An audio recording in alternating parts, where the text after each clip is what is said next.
we've got a lot more on our plate than our usual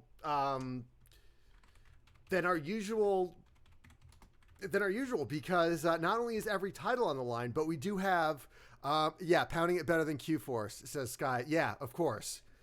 It is. Is that we have a couple grudge matches and a 4-on-4 match for podcast supremacy. Yeah, that we do. So RB, you want to give the audience the rundown of what's going down, or you want me to take point on this? You know what? You can take point on just the general breakdown. All right. So, for those of you who've missed out, the I'd Rather Not crew and the RPG Pals Club have been engaged in actually just an all-out blood feud this past month. A lot of it started right around the time when Would You Rather Bot actually cost Koyos and Dodger their opportunity at the tag team belt against Midnights, and it just kind of escalated from there. You know, Kier beating Would You Rather Bot out of revenge, Jean Week injuring Raymond and putting Raymond on the shelf in the New Jack Memorial fight.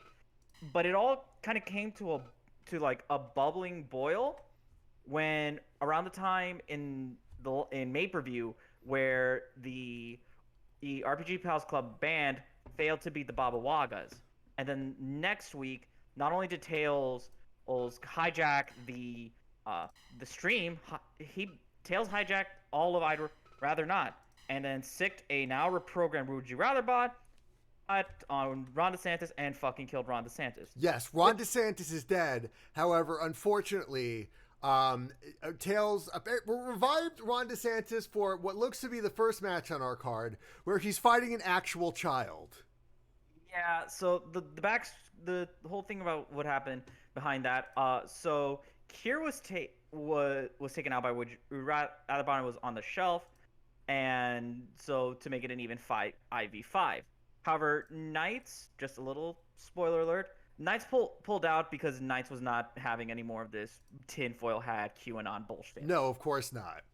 So when Tails was broken the news, after yelling multiple expletives that we cannot repeat here because of Twitch TOS, he had to essentially find a last-minute fifth member. Otherwise, I'd Rather Not would forfeit the podcast wars. And so here we have the reanimated corpse of Ron DeSantis fighting a literal child who just recovered from injury. You know, like just the usual stuff Ron DeSantis is doing.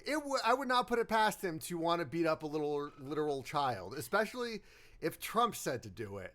I hope that Worm gets his ass kicked. So let's just go to the match.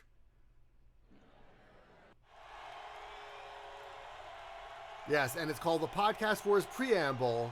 Of course, Ron DeSantis here coming out to just nothing because no. We're not wasting resources.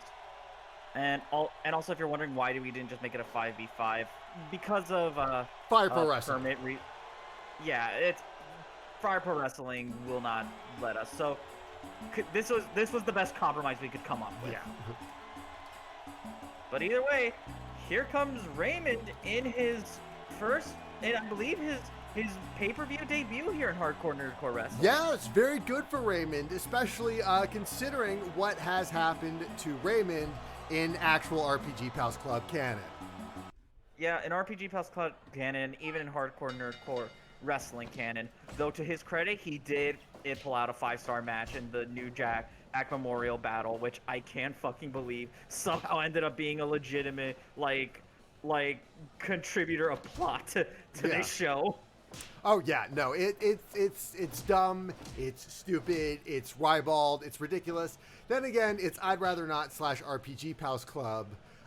Punch Beef Himbo Force is probably going to be like the next crew we're going to follow for the next little bit. So this is going to be some crazy times ahead. A double botch drop kick, you know? Yep. This feels on brand. This feels definitely on brand. And again, now Raymond engaging with the zombified corpse of Ron DeSantis. The question is, does Raymond have have advantage over undead creatures? I believe Raymond is a baby beholder. Also, thank you, Red Junimo, for rating with a party of 4. Thank you so much. Everyone. Welcome to Hardcore Nerdcore Wrestling's June pay-per-view, Pride Pounding. Yes, you are currently watching a match of Baby Beholder, Raymond Brandywine, versus the reanimated corpse of Florida Governor Ron DeSantis. It's Tornado DDT from Raymond, who gets the zombified corpse of Ron DeSantis into a Peach special.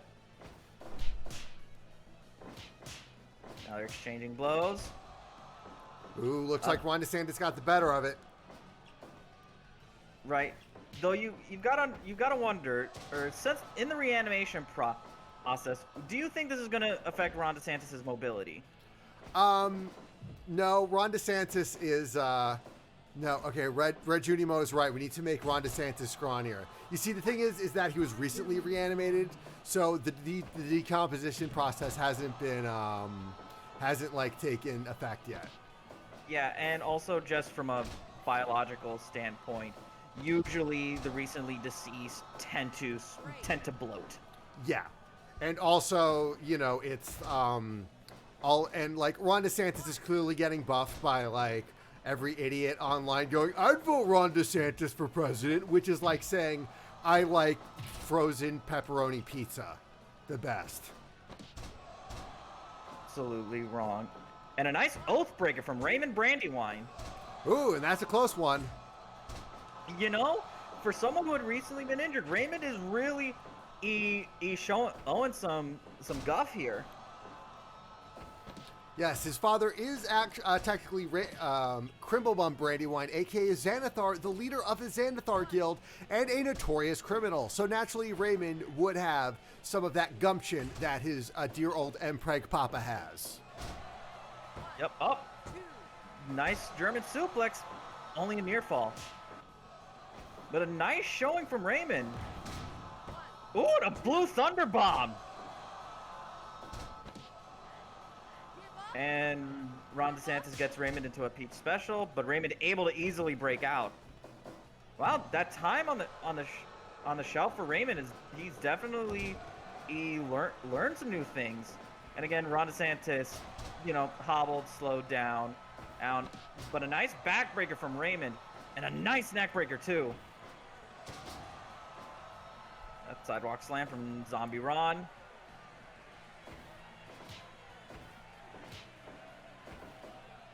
Again, ooh, and a super kick from Raymond. And he goes to the turnbuckle. Nice swanton bomb, but can you recover and get up? Okay, both gentlemen are up. Ooh, and a nice reversal from Raymond. Yeah, but both men are looking exhausted. Raymond gets flinged into the turnbuckle, who reverses it into a nice enziguri. Oh, that is textbook enziguri. You know, Raymond has an opportunity right now to help the RPG E-Pals Club get a strong start, and he is busting out all of the stops. But Ron DeSantis gets the better of the exchange. Yes, of course, because he is, you know, he does enjoy beating children. Yep, but a nice baseball slide from Ron DeSantis. Wait, what's going on? What? Oh, Navinia! Navinia's coming along to help the sweet baby Raymond. Hey, Azen Turek. And Navinia has come to interfere, and they both give him a kick to the head, which Ron DeSantis rightfully deserves. Yep. It also makes sense. You know, Raymond has a very strong sort of surrogate parental relationship with Navinia. And they're both celebrating together. Ladies and gentlemen, you love to see it. Just like you love to see Ron DeSantis get fed a vertical suplex from Navinia. Yes, of course. And kick to the head, double kick to the head at the same time. It is, of course, glorious. Sweet baby Raymond and Navinia working together to pull out all the stops. And another just as flying drop kick from Raymond. Ooh, and a cutter. Oh, Raymond's calling for it. Ooh, a super kick. He's tuning up the band for that sweet chin music. That one goes out to Navinia, because who else would get sweet chin dedicate some sweet chin music to than to the Bard. Yeah, of course. Oh, a nice drop kick from Raymond. You know, clearly, Navanya gave Raymond bardic inspiration for this. But Ron DeSantis, like most terrible conservative politicians, just refuses to die because he's clearly being kept alive by the same dark magic that, you know, Tails used to revive him, and probably being kept alive by Miami Cuban voters. Zenturek, Ron DeSantis is in here, yes, because Hardcore Nerdcore Wrestling is like characters from all the bull crap I do. I know, it's true, but honestly, Ron DeSantis is getting his ass beat, so it is a very safe place. Raymond taking some time to get some air in the middle of the ring.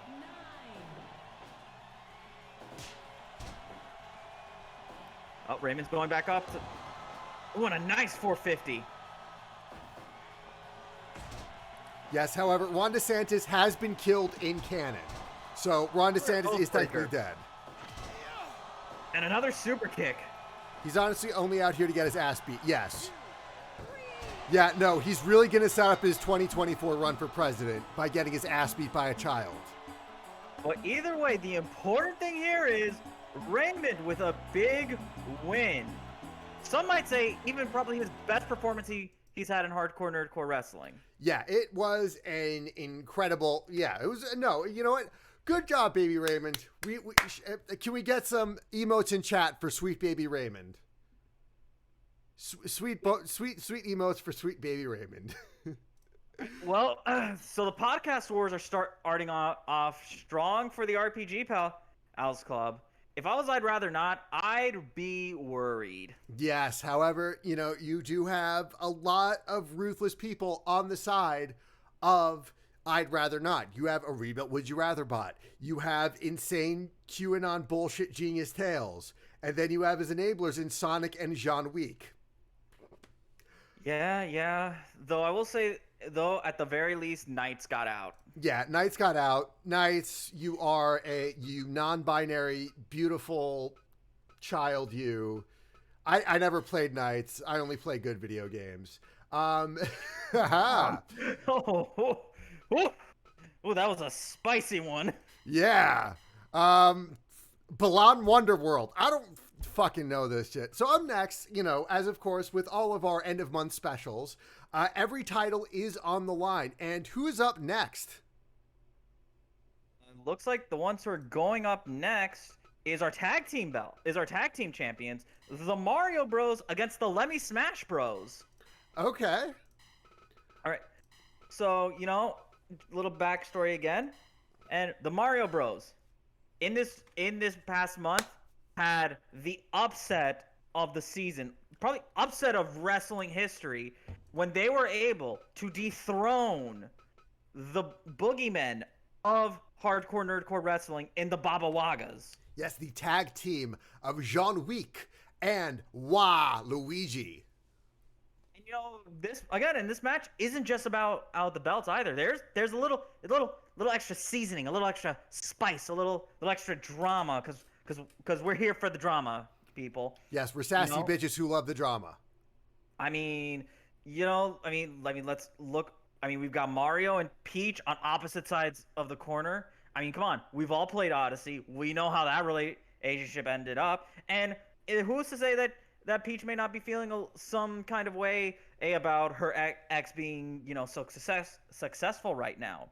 But and then also there's... You know, it's not like Peach was completely left out. I mean, Peach has held the 3000 Brigade Championship. So it's not like she hasn't touched that sweet belt gold. That's fair. That's fair. And then not to mention, let's not leave out Red Link, who's probably hoping to step up here, you know, make a statement, show his worth to his partner right now, and then prove that he is the superior red hero in this match. Yes, that's true. The red hero in the league? I don't know if we have any other red heroes.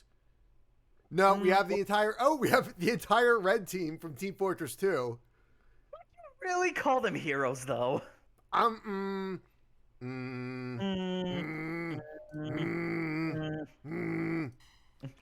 Yeah. guess. But anyway, Zarya, I don't know. Anyway, it looks like our match is ready, and we're going to cut to the ring. Let's do it. The Let Me Smash Bros. Coming out once again to Red Link's theme, which again, to be fair, is a bop. It is a bop. Let's not kid ourselves. Yeah, it is a bop, but it is not done by System of a Down. No. Or Serge Tankiran. That is also true. Here they come. The men who make you believe in miracles, the Mario Bros. Now, and I think the real miracle is whether or not the Mario Bros can keep their title. I mean, again, but having beaten the Baba Wagas, that is a pretty impressive resume. Oh, and Mario and Red Link decide to start things off too.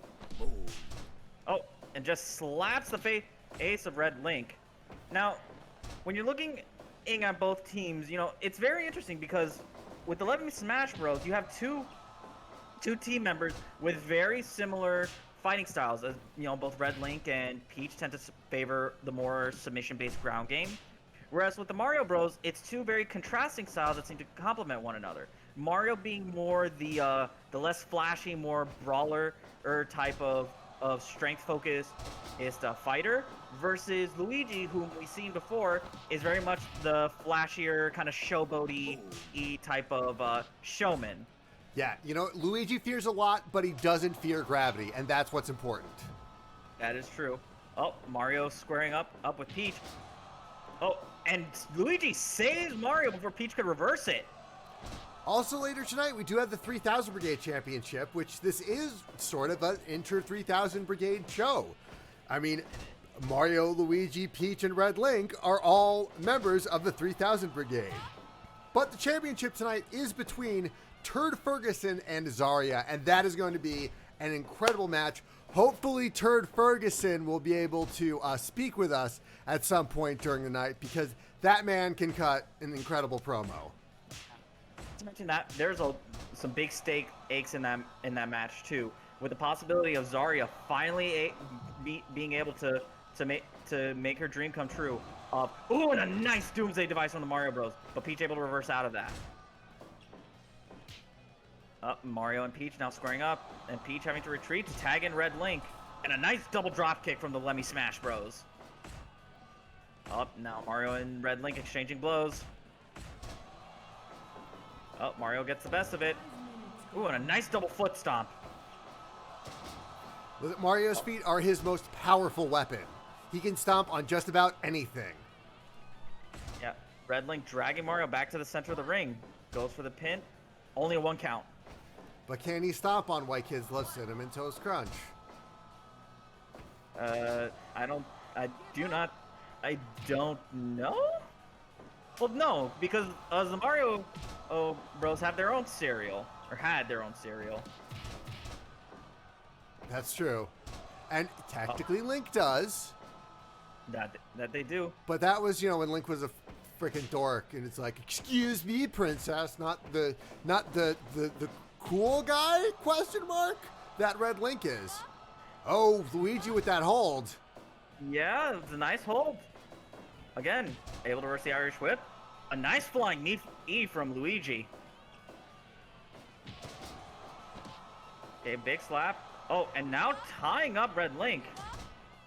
Peach having to come in to save her partner, and gets Luigi caught in the single leg Boston Crab, but able to break out. Peach gets tagged in. Ooh, and some vicious Ric Flair-esque chops from I heard Red that Link. all the way up here in the announcement booth. Yep, just ringing in the ears. Oh, but Mario gets tagged in. And but Peach reverses the pile driver. you know what? Don't count out Peach. There's a reason why she had a very successful run as the 3000 Brigade champion. Fair enough. Again, she's never going to be an easy day at the office. And know that even when she's not, when you don't tap to those submission moves. And a roll up, but nope, only gets a 1 count. it is doing gradual damage to your joints over time, which can mess with your offense. It can mess with your momentum. And a nice reverse stunner from Luigi.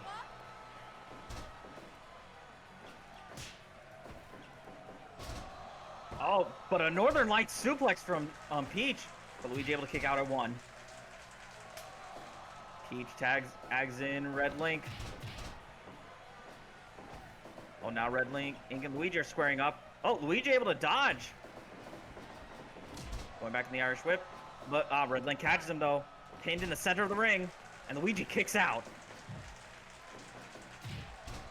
Ooh, and a nice side B and in front of Peach. You always got to be careful with that.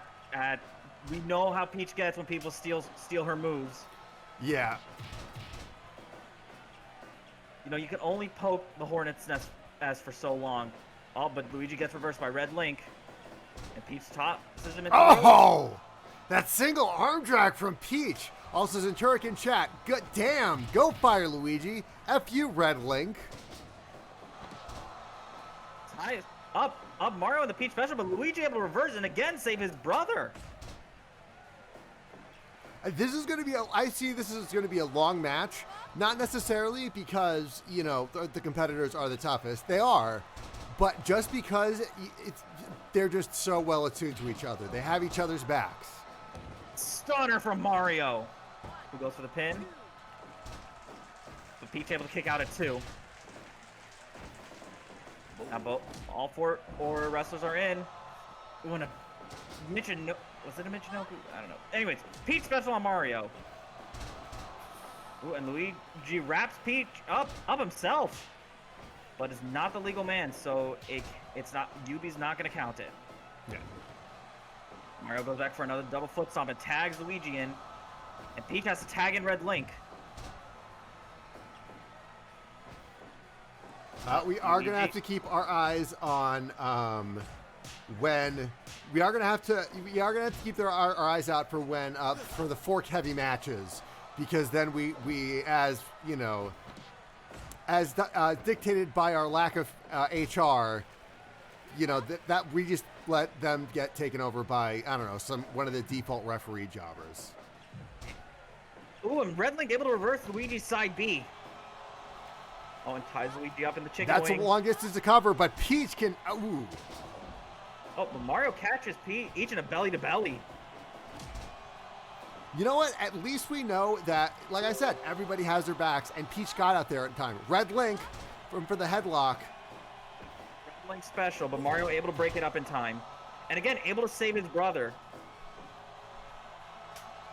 Again, you've got, the Mario Bros chemistry is just, he's lining him up, and a poltergust driver from Luigi. Oh, God. But Mario's tied up in the reverse Peach special.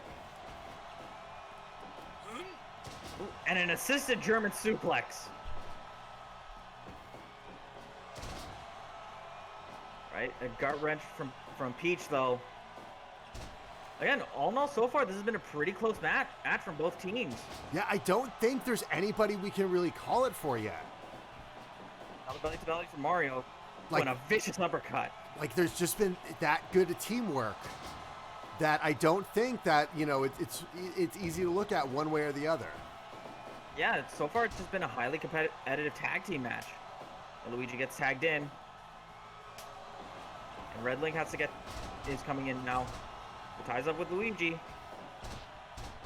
Oh, and Peach catches Luigi in the armbar.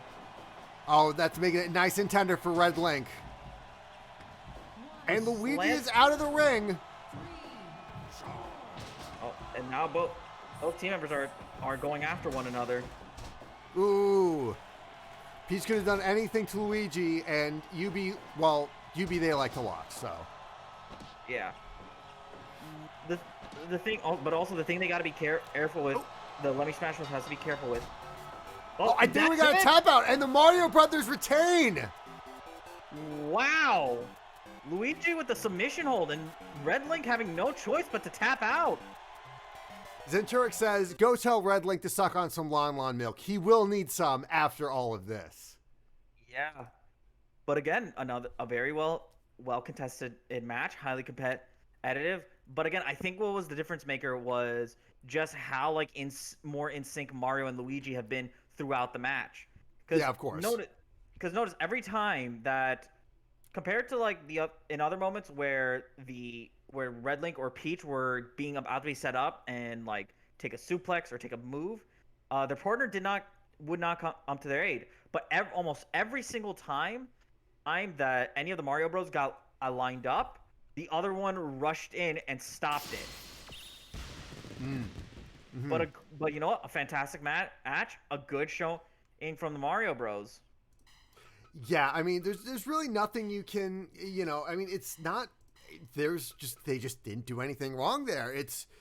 I think, Peach was very feisty. Red Link, always a tactical wizard, tried his hardest. But at the end of the day, the Mario brothers, they're brothers. They probably have like that weird twin thing going on. Maybe. All right, so what's next? Up next is the Undercard Championship between our Undercard champion, Sailor Moon, and Jonesy Spencerson. Again, a constant fan favorite here in Nerdcore wrestling. So a little backstory, again, setting up the backstory with this. This is going to be a big match for Sailor Moon, because right now, if she can defend her belt tonight, she has beaten the record of most consecutive undercard belt title defenses. Really?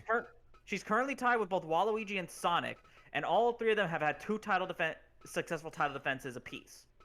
Huh.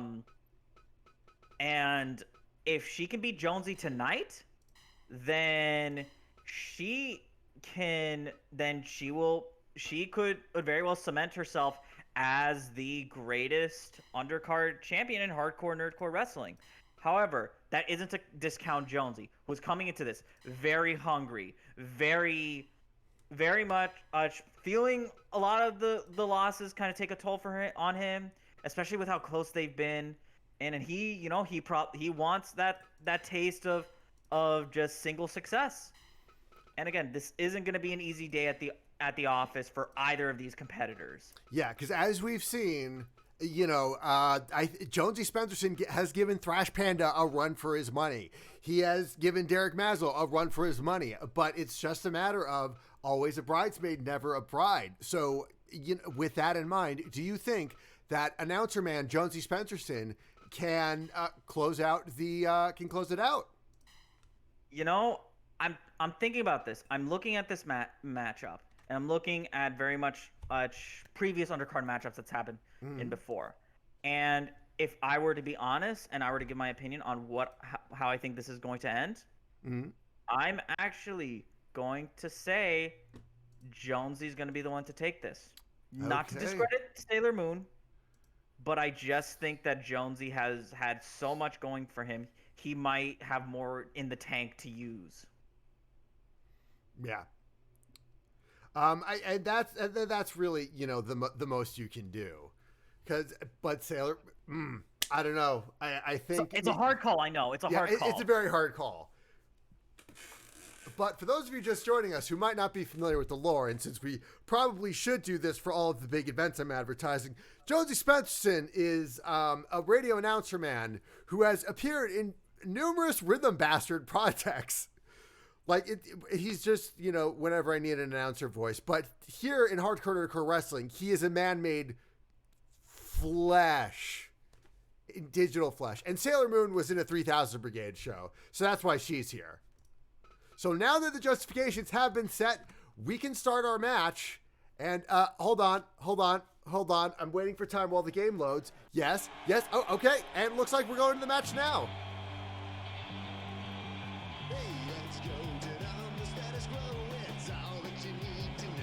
Here he comes. The crowd is going wild for everyone's favorite radio announcer, Jonesy Spencerson. Jonesy Spencerson here. That's probably what he sounds like. I don't know. Probably. But now he has to go up against a young and exciting champion in Sailor Moon. Obviously coming out to her classic theme, I'm sure. And again, everybody once again popping off, it is definitely a match of fan favorites right now. For sure.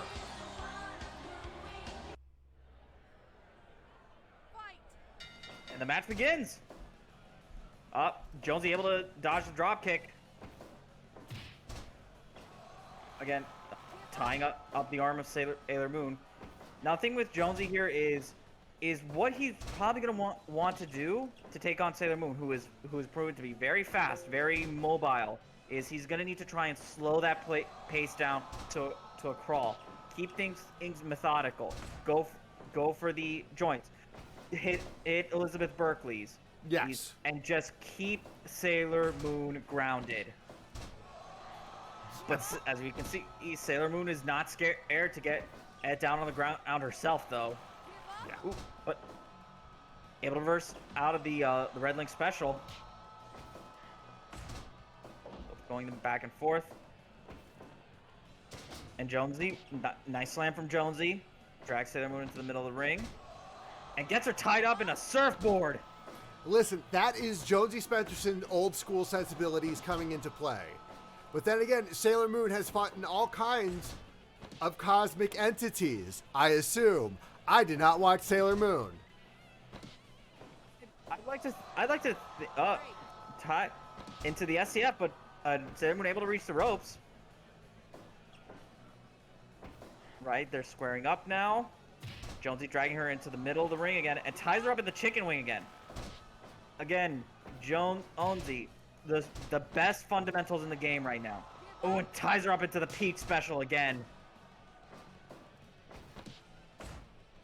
But whiffing a few of the shots. Again, Sailor Moon trying to use that movement advantage. Oh, but gets caught in another surfboard. Speaking of anime, you might want to check what I posted in the Hardcore Nerdcore Facebook chat. Because it is Pride Pounding, and we are doing some readings from a very classical piece of queer literature. Especially considering what the next match on the card is. But, with a spine-breaking pile driver. Ooh, Jonesy Spencerson against, a near fall.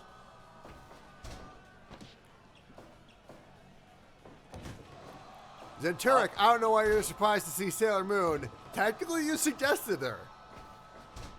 Oh, and a nice snapmare from Jonesy. Tying her up in the Peach special, but able to break out of it.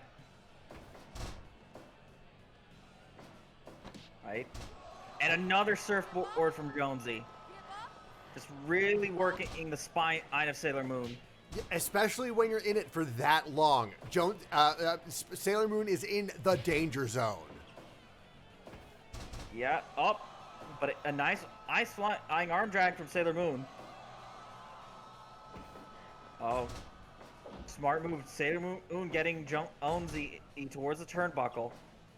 But Jonesy, again, that smart veteran in like know-how, able to get the momentum back into the center of the ring.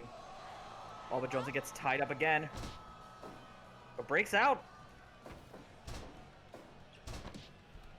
Again.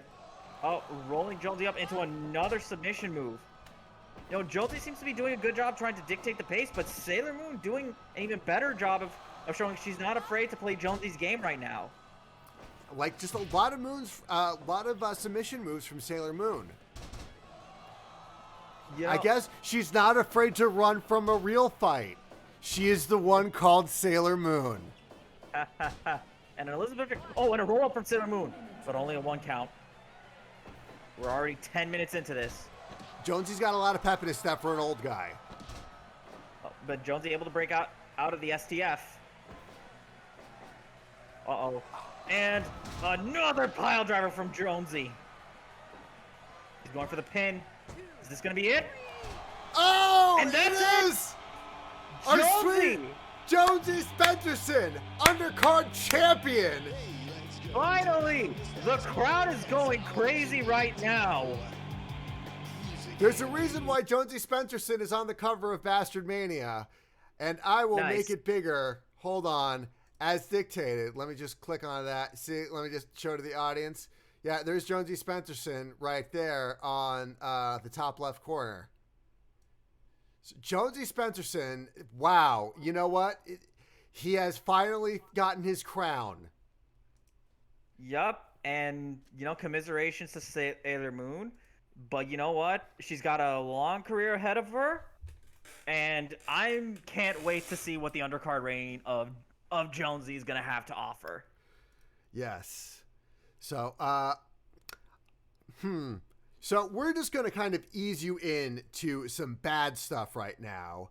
Because I am going to do actually, and you are more than welcome to join me, Ernie, for a reading from a little piece called Anime is the Tie That Binds Us, a Something Awful review of a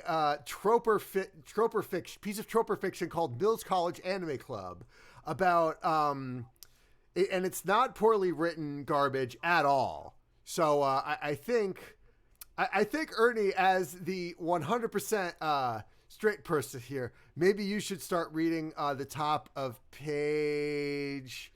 Oh God, let me find it here. Yeah, so it's the opening on the bottom of page 2. The opening on bottom of page 2, you got it. Like page 2 in the document, or page 2 like in the PDF? Page 2 in the document. So you open it up, it's like page 12 total. This is one of those things that I love to read at work because it is just it just pleases me. I always find something stupid to something new about it. So you want me to read this top one, right? Yeah. So where it says top or bottom one. So where it says the opening, the first week of classes. Shit. Where is it? Are you sure you gave me the right page? Because I'm at the part that says a bisexual Latino hentai. Yeah, no, it's a bit further down. So it's page 12 of the document. Oh, okay. So page 12, my bad. Yeah, page 12, like page 2 of the first one. But that just shows you what kind of shit we're in for. You're not allowed to say that word.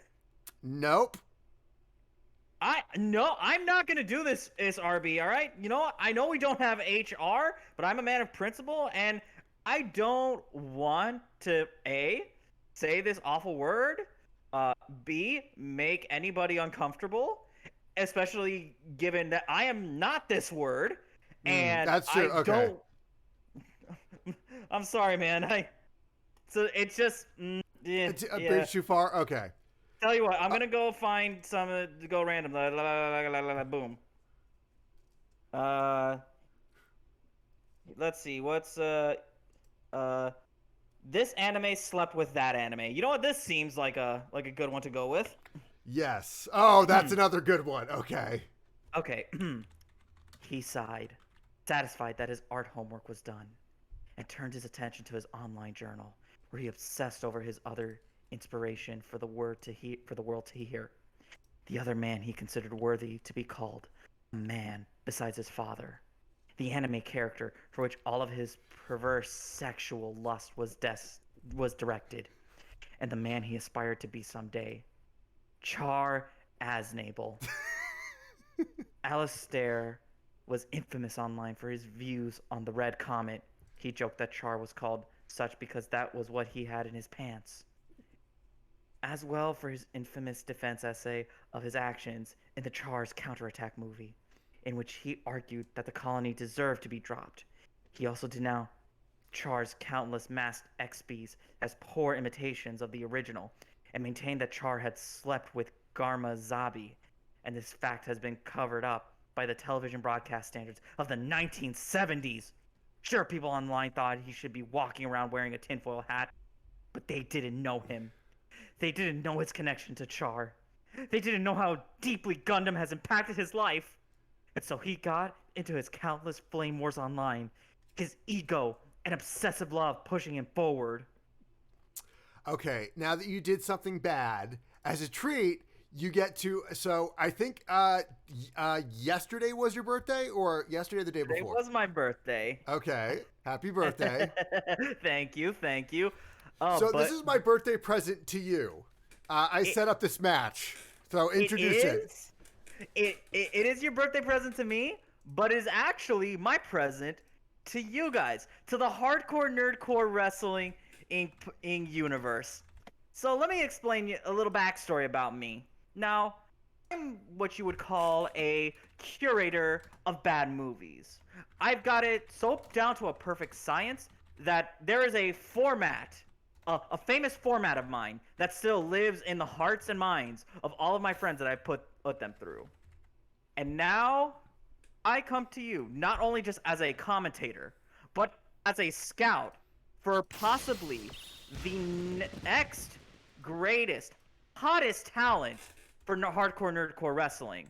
I scoured from locally to all around the world through all of the worst of the bunch of all of my bad movies, plus 2 aftercare movies that are actually pretty good because, you know, you need it, for the ultimate bad movie night canonization match. Okay, now how do you want to do this? Do you want to announce each wrestler beforehand or each wrestler as they come out? I think each wrestler as they come out. Okay, so I want to leave it a surprise for the crew. Okay, definitely. Yeah, because there are some pretty good ones here, and I'm surprised. So excited! I'm surprised we actually got some of them. Why the fuck am I missing one?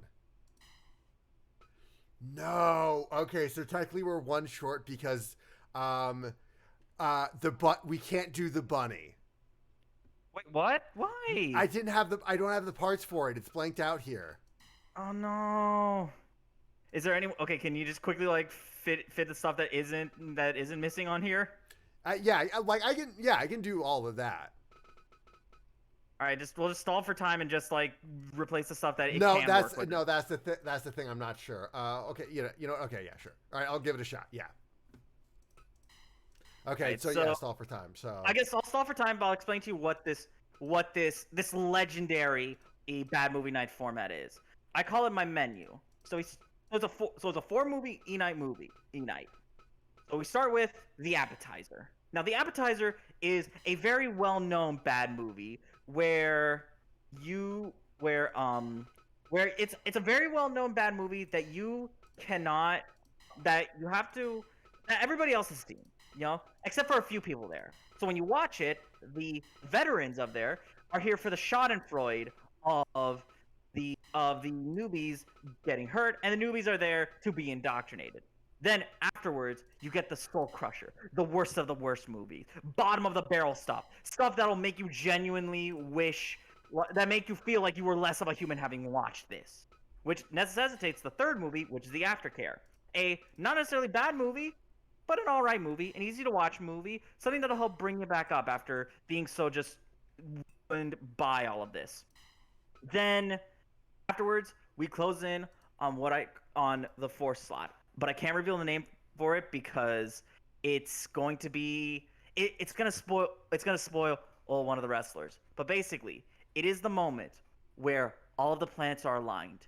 You have been broken down enough significantly, but you've been brought back up enough that you can still keep going for one more movie.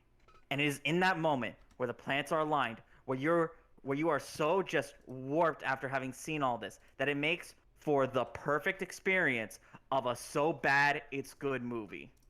Yeah, basically, I think I chose to see it as the movie that just doesn't give a fuck. Pretty much. Yeah. But it is the movie where legends are made. Okay, it's being a dick and not letting me change. Oh my god. Yeah, it's not being a dick. So it's the bunny from Easter Casket. Aww. I know. Fine. All right, so I guess no, I'm still really appreciative of it. All right, so you know what? That's fair. Don't worry. To those of you who aren't in this, don't worry about it. The Easter Casket Bunny is basically the representative of the worst movie that has ever gone through bad movie night. To this day, to all of my friends that I made watch this, we all felt genuinely traumatized after seeing it. It was a bad time. Yeah, it was not fun at all. But doesn't matter. In spite of the omission of the bunny, we still have seven heavy hitters in bad movie night lore. and one of them is going to be joining the roster of Hardcore Nerdcore Wrestling. Everybody beware. Leave your sensibilities at the door. Don't try to pray, because there is no God here anymore. We have gone and pushed beyond the limits of battle royales and canonizations. And do you still need me to stall for time? I'm running out. No, we're of good. words. We're cutting to the match. All right. Let's so do this shit. Who's just coming down the ring first? First, it's Neil Breen from Double Down. Oh, God. Secret agent, soldier, hacker, bioterrorist, possessor of a magic cancer powers from a magic rock. This man is the best at what he does. But will it be enough tonight? Especially as he goes up against, representing Birdemic, an eagle who has acid spit and explodes because of global warming. No, I am not kidding. That is the backstory of why the birds of Birdemic can do that shit. But again, can he square up to Neil Breen? And we start things off. Okay, we're going first. Nice power slam, and from the Eagle.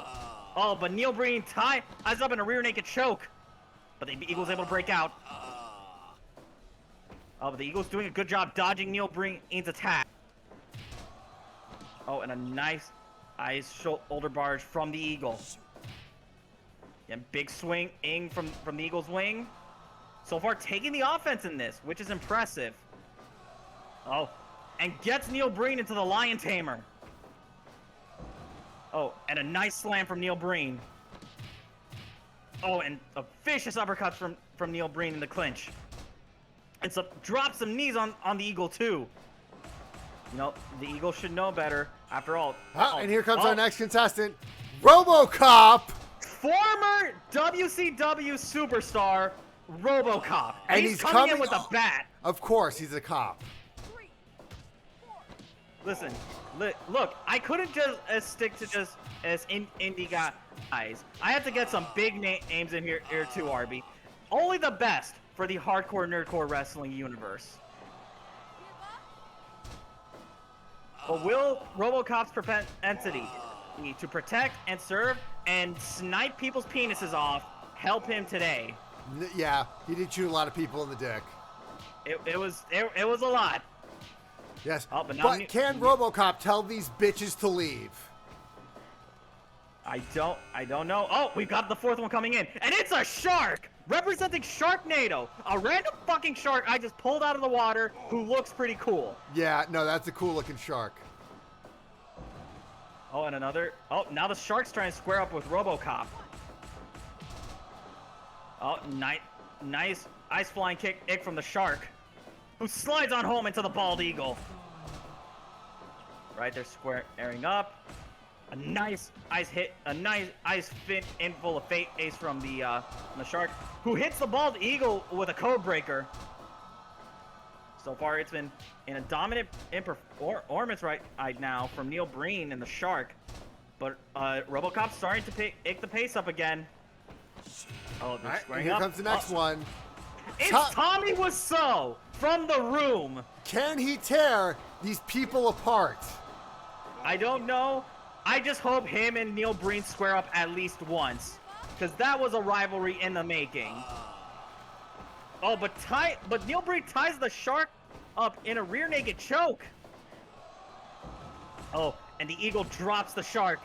And now Tommy Wiseau squaring up to RoboCop, as Neil Breen still focuses in on the bald eagle. Oh, but now Neil Breen and the bald eagle are down. They're squaring up. Oh, and a nice Hurricane Rana from the shark, which of course the Sharknado shark knows the Hurricane Rana. Of course, yeah. Oh, now Neil Breen and Tommy Wiseau are squaring up. Oh, and right into the penis of Neil Breen. Uh-oh. And here comes, from Tucker and Dale versus Evil, Dale, the Chad Buster himself, the sweetest boy. Oi, who can do no wrong, but will he be able to make it through this literal hit row of killers? Yeah. Oh, but Tommy Wiseau and the Bald Eagle double team aiming poor Dale. And Tommy Wiseau goes for the pin. But able to kick out. Oh. Some nice moves from Neil Breen there. Yeah, again, he's the best at what he does. But is he what he does very nice? Yep. Oh, now again they're squaring up. Oh, and the Eagle is biting the Shark. Oh, and finally, the best for last. Ladies and gentlemen, from Santa's sleigh, Santa Berg. Ooh, and Dale's already squaring up to him. There was a fucking movie where Goldberg played a killer Santa Claus. It's fucking awesome. Oh. Now RoboCop is squaring up. Ooh, and a double axe handle from Santa Berg. Oh, but Dale's starting to square up. Oh, the Shark goes for a pin on the Eagle. But able to kick out at 2. This is just absolute chaos, and it's everything I've hoped for. Good. I couldn't give you the bunny, but it's hey. It's fine. It's fine. That's the one I would be. I was okay with losing out on, because fuck that thing. Oh yeah, like that. The Easter Casket is the worst movie ever, or at least, or it's the Soul Crusher as Soul Crushers. Yeah, and I just like I kid you not. Ooh, and a big slam from Santa Berg onto Neil Breen. No bold choice. Ooh, and a tiger suplex from Santa Berg. He's getting choked out by RoboCop. Oh, but Neil Breen's now targeting poor Dale. Poor sweet baby Dale. Oh, and the Shark gets flung out by RoboCop. Yeah, that's an elimination. I did have elimination on. Please somebody get the thing back to the ocean. And Santa Berg eating a dropkick from the Eagle. As RoboCop squares up to Tommy Wiseau. Oh, now Tommy Wiseau and Santa Berg tag teaming the Bald Eagle. Oh, and a big Hurricane Rana from Neil Breen, but Dale able to kick out. Oh no. Dale is holding on. Was Santa Berg eliminated? No, it was under the top rope. It was under the rope. Oh, now Santa Berg squaring up. Oh, no. And the Eagle's out. Eagle's been eliminated. Oh. But now Neil Breen gets him in the figure 4. Oh, as RoboCop just landing haymakers onto Tommy Wiseau and eliminates Tommy Wiseau. You know what? It's fair. RoboCop tore him apart more than Lisa did. Oh, and a big running power slam from Santa Berg. Speaking from Santa Berg, there it is, folks. Oh, but Santa Berg able to get out. Neil Breen tried to eliminate Santa Berg. Oh, catches RoboCop in a pile driver. And Santa Berg speared RoboCop on the way down. Again, some heavy hitters right now. We've got a class of 29, 2 members of the class of 2019 in here, and 2 members of the class of 2020 in here. Oh, and Dale's been thrown out by Neil Breen. Oh no, Dale, you sweet boy. You know the wrestling world was too good. The wrestling world is too rough for your sweet baby boyness.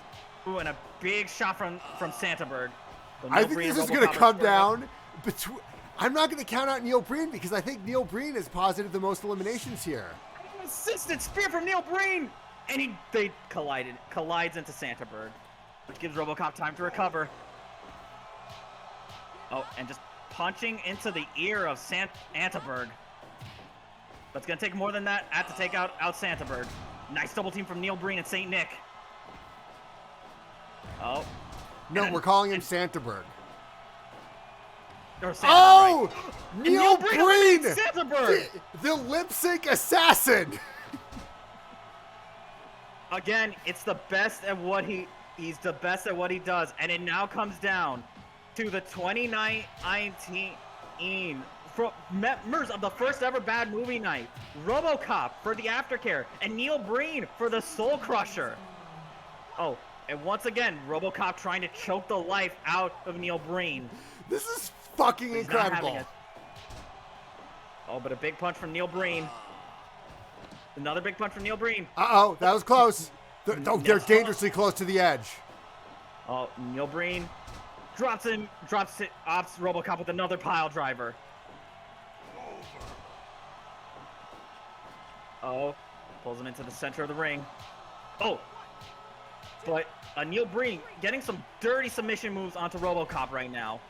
Well, that triangle choke is not going to do well, but RoboCop retaliates with some dirty moves of his own. They're going. Again, it is a war of attrition between the two. And Neil Breen eliminates RoboCop. Neil Breen, your newest member of Hardcore Nerdcore Wrestling. Wow. Wow, indeed. Happy fucking birthday. Oh, you know what? No, fuck that shit. I'm giving that a 95 on principle. What? Oh, they gave it a number 91. Okay, yeah, sure, fine. Yeah, fucking, oh my god, but holy shit. There was some fireworks, folks. It was chaos, it was nuts, and in the end, the original Soul Crusher himself takes it. Neil Breen. He is the best at what he does, and he's got a promising career ahead of him. Your newest Hardcore Nerdcore Wrestling prospect and winner of the Bad Movie Night canonization match. Oh, so sweet. It is so sweet. That was incredible. I think we've earned ourselves a break. We've earned ourselves a break with this. Yeah, I need a breather after that one. Oh, goddamn. Yeah. All right. So, so we're gonna take a quick break. Back in like 5 minutes or so. So yeah, I'm gonna see you in like 5 minutes. Turn up the music. Oh yeah, the sensual music. Ooh. Alrighty. And we good? Yeah, we're good.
Okay, I'm back.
Welcome back.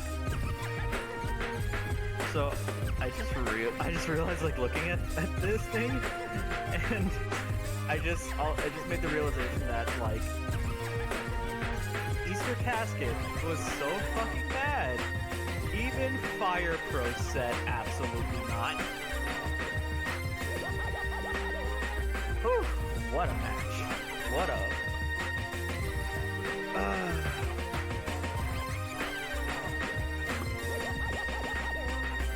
He went the distance, too. Can you fucking believe it?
Yeah. Hang on, let me just put the... There we go. Hey everyone, I'm back. Oh my god. Ladies and gentlemen, what a match.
My god, I don't know if my heart can handle all this excitement, but fuck it. If we die, we die. Ladies and gentlemen, this is the grudge match of grudge matches. We are talking just years in the making of two of just the most stalwart, stand out, out first person character or shooters. You know, the original king in TF2 against the new blood in Overwatch. Now there's so much going on to this. Pride, grudge, and also specifically for the individuals, Zarya. This is part 1 of her trying to, make her dream come true, being HCNCW's first double champ. But for her to achieve it, she's going to have to trust her team and make it out with the trios belts around her waist. But also, the RED has been having a lot of momentum. They're exciting. They're wanting to come in, and also I think more than anything, this is definitely personal for them. And what is HCNCW about if not just personal drama-filled grudge matches? Mm-hmm.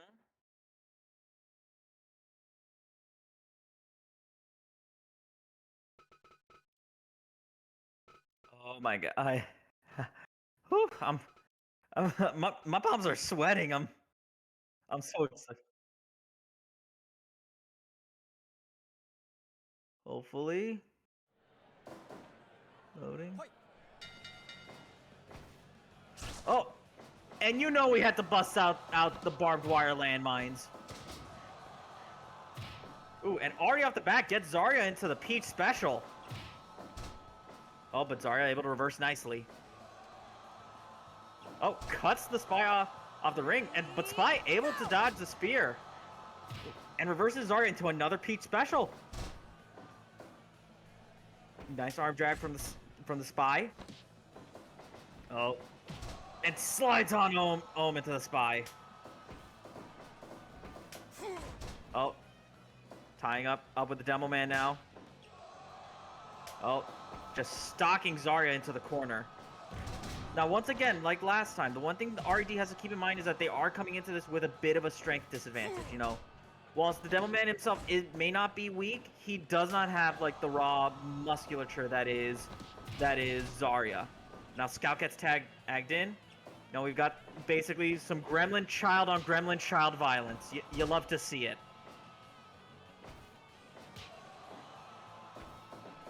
Right. Ling's Diva. Oh, nice dodge. But whiffs the dropkick, though. Right. Oh, and a poke to the eye from the Scout. That's the thing with RED. They're not afraid to get dirty.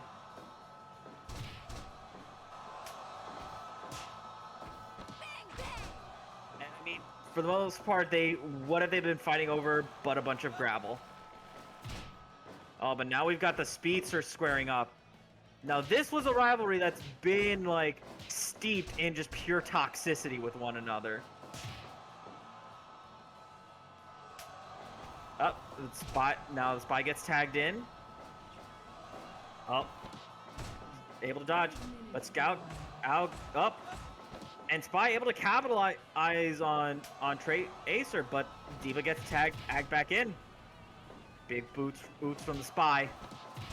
Still whiffing the chops though. He's got to be careful. You know, those Overwatch lady. He's definitely got are a lot faster than, you know, a bunch of just normal or privateers from the friggin' 70s.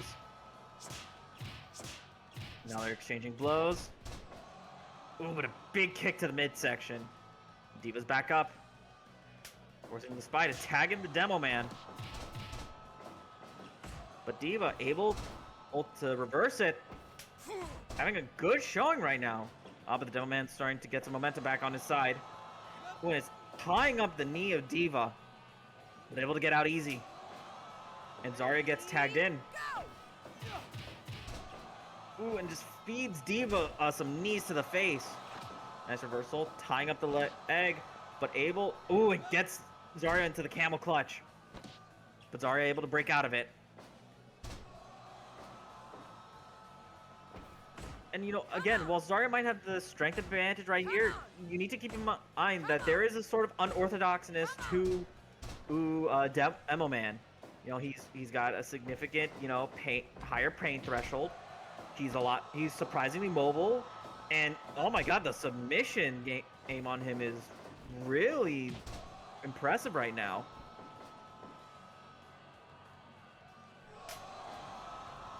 Ready, go!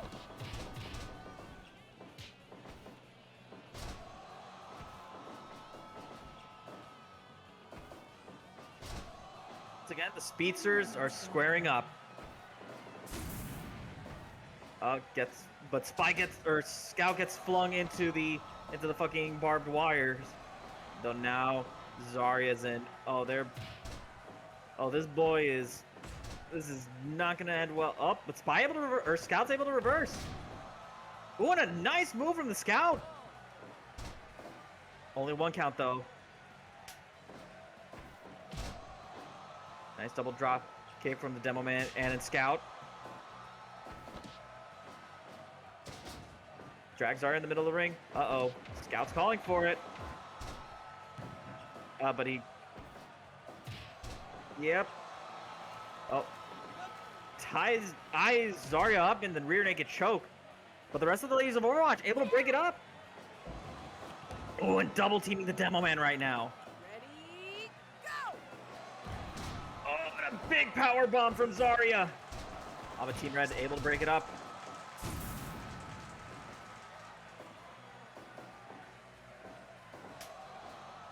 Scout gets tagged in, and Zarya having to retreat in, and the Gremlin children are back, which is good. A nice DDT from the Scout. Out again, and gets flung into Zarya, and just hammering blows to the back of the head of Diva. But Diva is not taking too kindly to that. Nice arm drag from the Scout, and ooh, right in the G Fuel. Again, nice elbow drop from Scout. Oh, they're exchanging blows now. Oh, but another big hit to the midsection, and Tracer gets tagged in. Scout having to resort to tagging into the Spy. A nice double drop kick onto Diva. Now Spy is tying Tracer up. But Zarya's there to break it up.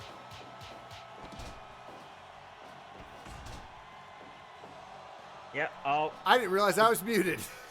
Yeah. I was like, oh, now they're just triple teaming the Spy right now. Ooh, and a double clothesline onto the Spy. you know, again, Spy has to be very careful. He's not very good with these on-front confrontations.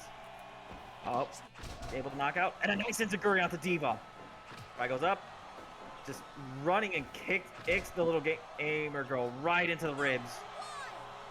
Oh, the Diva's calling for it. Ooh, and a shining wizard. But I don't think she got all of it. And now the Gremlin children are back. Hell yeah! Oh, I gets flung. Hey, Ongaku Overdrive, how's it going? Yeah. Ooh, and a nice ice flying fist on the Scout. Oh, So- and hits her with the grass grows, birds fly, sun shines, and brother, I hurt people. Hey, Ongaku Overdrive, you are in the middle of the Illuminatos Trios Championship, where it is Team Fortress 2, RED of Scout, Demoman, and the Spy versus the ladies of Overwatch, Zarya, Tracer, and Diva, as they are the ladies that appeared in the 3000 Brigade. Oh, no. Oh, God. And the ladies of Oh, Overwatch Spy- are right there. Scout able to get out of it though. Oh, and they dropped him. No, Oh, that was a Scout- close one. Now, I'd was a like to close remind one. everyone that elimination rules are in effect. Oh, and he gets flung into the corner. Oh, but Scout able to reach the ropes. He is in a rough spot right now. Tagging the Demoman, that's smart. That is a smart move. Oh, God, Zarya is like flexing for the audience and just power slams the Demo Man. Ooh, rolls up Zarya, but Zarya's not the legal lady. It's Diva. Oh, and just headbutting the shit out of Diva. Drags her into the middle of the ring. Brings her up into a vertical suplex. Oh, what's the man gonna do? Diva's back up. Diva Oh, and needs a to roundhouse kick to the face. Uh-oh. Diva needs to fight her way out of that corner. Oh, now they're now going blow for blow.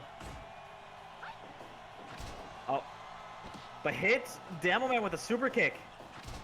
Oh, and Diva just swings the leg. Demoman might be out. Oh, he's up now. Never mind, he's good. Uh-oh. Diva's activating her scanners, the defense matrix, and tagging in Zarya after the Demo Man is nice and tenderized. But now we're bringing the Spy. Who's definitely the fresher man right now. But he's got to be careful. Well, because again, he doesn't have the strength to take on Zarya, but that technical ability will definitely be to his benefit, especially if he targets the back and Zarya's blind spot. You know, this is definitely a match that is going to be about who can control certain points in the ring.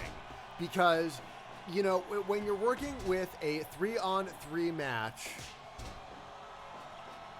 on a 3-on-3 match, like you have two other people who can come in and just completely steal your thunder. Yeah, and also another thing to keep in mind is that they are, I guess Zarya just wanted to give the Spy a piggyback ride. Yeah, no, I think Zarya and Tracer were left hanging. I mean Tracer and Diva left Zarya hanging. Oh, Frog and splash. a crossbody. No, Spy coming out. When you have a move like that, clearly in your corner, that's going to help you out tremendously because your opponents can always rush out and beat your competitors. Overwatch are starting to drop the taunts though. The momentum is definitely on their side right now. Ooh, but a nice assisted a power bomb. Spy still tying Diva up, but Demo still the legal man in this, and flings Diva into the barbed wire. Ooh, just a heavy strike. Ooh, and a nice kick from Demo Man. Oh.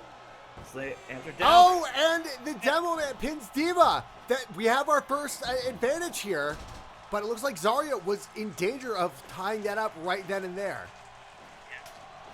But already a nice. This was a big move for RED because now they have the man advantage, which is so important, especially when they've got the strength disadvantage against someone like Zarya, who's not only a strong and powerful, but a tested competitor here in hardcore nerdcore wrestling. Spy imitating one of the greatest criminals, Richard Nixon. I saw Futurama. Switchblade from the Spy.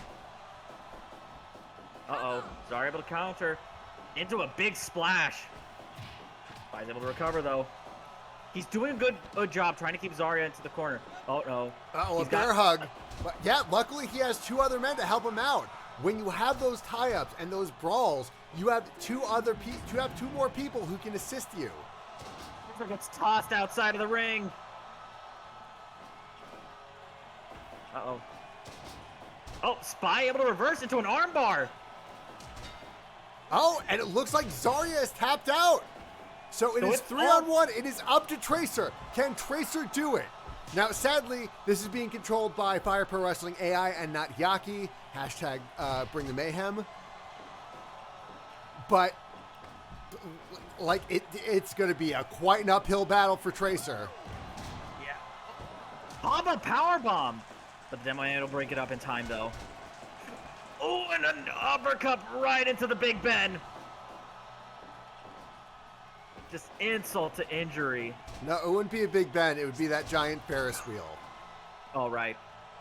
Oh, Scout getting tagged in. Oh, if Tracer loses to the Scout right now, this would just be insult to injury. Big DDT from the Scout. Oh, but a drop toe hold from Tracer. They're going blow for blow right now. Oh, and a super kick from the Scout. But a clothesline from Tracer. Both of them are down. But Scout able to recover first. Oh, but Tracer able to reverse.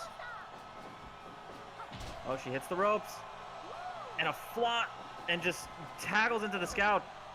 And another just flying crossbody. Oh, she gets the Scout out. So all right, 2-on-1, 2-on-1. It's a 2-on-1. And she get the comeback? Oh, Spy is tying her up. Oh, Zarya distracting the ref? Still distracting the ref?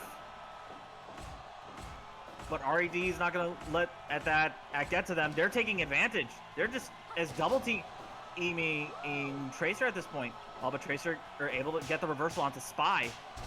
And just slapping the shit out of him.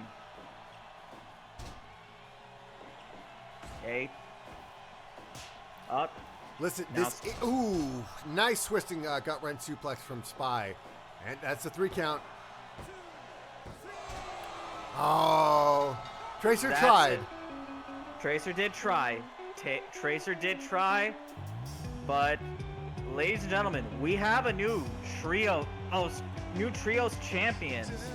And Zarya is going into her match with Turd Ferguson no longer the trios champion. Her hopes of being a double champ this time around have been dashed. Yeah, that was a great match. You know, these elimination matches always work out great. But yeah, like Team Fortress 2 has chosen to reign supreme. So congratulations to RED. Mm-hmm. You know, but at least now Zarya can go out, you know, with the satisfaction that there's only up from here. There's only up because, you know, she's facing off against Turd Ferguson. A huge strength advantage against Turd Ferguson, right? So you are going to, so I think you're going to see something very special here, because you know what? Zarya's coming in and she's hungry. She wants that validation. She wants that. She just, you know, she just wants to get to that next level. Yeah. Again, like you said, she couldn't keep the trios belt, but that's not going to stop her. She's hungry. She's upset. But also the thing to keep in mind is how smart and how much of this does Turd Ferguson know, and how much can he use that to his advantage. Right. But looking at this, who do you got? Ooh, I think Zarya might retake it. Just out of pure power alone, pure pissed offness. You know, Turd Ferguson, he's been kind of resting on his laurels. He's getting kind of schlumpy. Okay, understandable. And plus, he's not going to have Julie in his corner because Fire Pro Wrestling is a bitch. And once you set up a championship match, you can't change anything about it. Right. Yeah. I will say this. I'm actually going to give the advantage to Turd Ferguson, and here's why.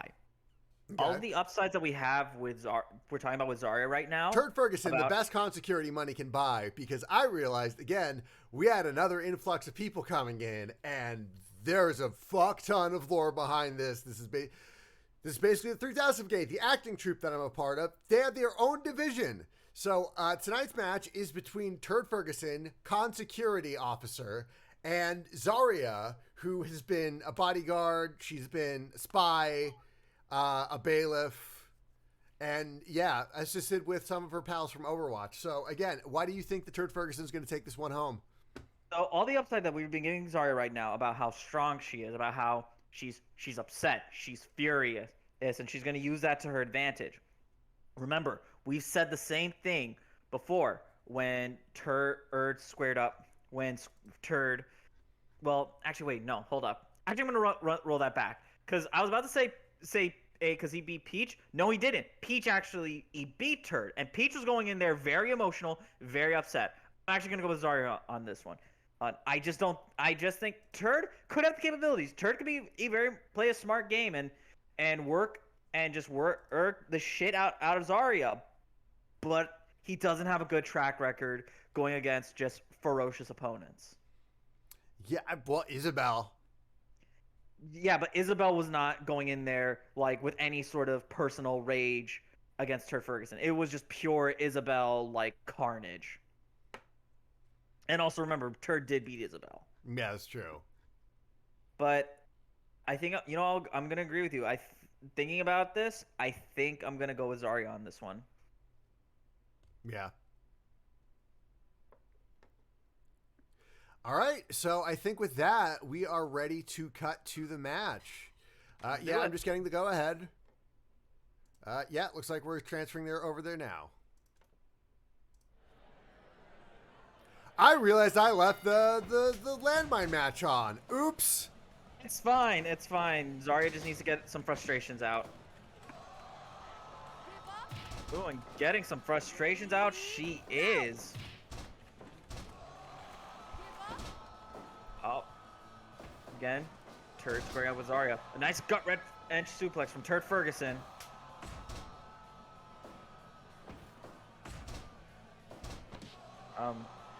Tying Zarya up into the Peach Special. And of course, her comrades from Overwatch are, off in the side watching her. But they're watching Zarya get thrown into a landmine. She might have woken her up. Yeah. Well, goes for the pin, but Turd Ferguson able to kick out.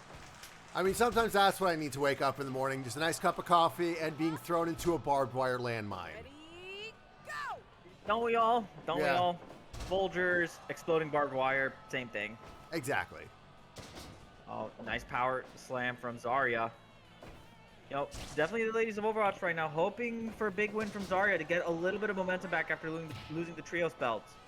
But Zarya able to break out. And Turd Ferguson lifting Zarya back up. Oh, but Zarya able to recover. Planting an elbow into Turd Ferguson. Ready, go! Oh. And drops Turd with a pile driver. Nope, it's still too early. Turd Ferguson's still fresh. Yep. Now he goes, still too early. Zarya's still too fresh. Up against Zarya in the single leg Boston Crab. Oh, nice elbow from Turd Ferguson, who gets Zarya into the Lion Tamer. But Zarya able to break out. Oh, and catches Zarya in a spear. And transitions into the chicken wing. But Zarya able to break out, though. Oh. Yeah, that's a break. That's very close to the edge there. It is. Drop toe hold from Turd Ferguson. Oh, and ties Zarya up with a knee bar. We're seeing a lot of submission work from Turd Ferguson here. It's possible that, he's not just a champion who is, despite the arrogance we've seen from him, this could be him turning a new leaf and learning new tricks to try to maintain the 3KB belt. But caught Turd and Red Link special, but transitions into a kick to the head. But Turd able to reverse on that. Oh, and a big clothesline from Zarya, and slides on home into Turd's face. Come on. Now they're exchanging blows though. Come on. Turd getting the better of this time. Turd hitting the ropes, and a nice drop kick from Turd Ferguson. Come on. Uh-oh, Oh, but he gorilla just gets- press. Oh, just tying Turd up in another sleeper hold, but Turd able to break out. But he still has the significant strength disadvantage. I'm telling you, getting hit by Zarya is a bit like just getting hit by a Mack truck. Yeah. Up, but Turd able to reverse into a nice suplex. Oh, once again, targeting Zarya with a single leg Boston Crab, but able to reach the ropes. The gut wrench suplex. Turd Ferguson is definitely like switching up his style. I think Turd Ferguson like really wants this. He really wants to double down here. Yeah. Oh, but gets caught in a bear hug though. And drops Zarya again. He's going. That's a near fall. That is a near fall. Oh god. Oh, but gets caught in another bear hug. The spine of Turd Ferguson is taking significant damage. Oh, but gets caught in a double choke slam, but reaches the ropes. Now, the thing to keep in mind with Turd Ferguson being able to switch his strategy, we've seen him do this before, or in his match against Isabel when he won the belt back. Yeah. Isabel not being able to have any response to it. So, but the question is, can Zarya have response to it? Because on the one hand, yes, Zarya is very reliant on her strength. On the other, in a lot of her championship matches, we've seen her more than capable of adapting. Oh, goes for this pin. Another close one. It's another close one. Oh, but a big slam from Turd. Oh, who mocks Zarya's lost belt. And gets thrown into the barbed wire, too. Again. Oh, hits Zarya with the Northern Lights suplex. But another near fall. Because Turd has to be careful with taunting and trying to... Oh, but catches Zarya in an armbar. Nope. She manages to work her way to the ring in time. Yep. Pulls Turd a little more central, away from the ropes. Oh, but Turd reverses into a gut wrench.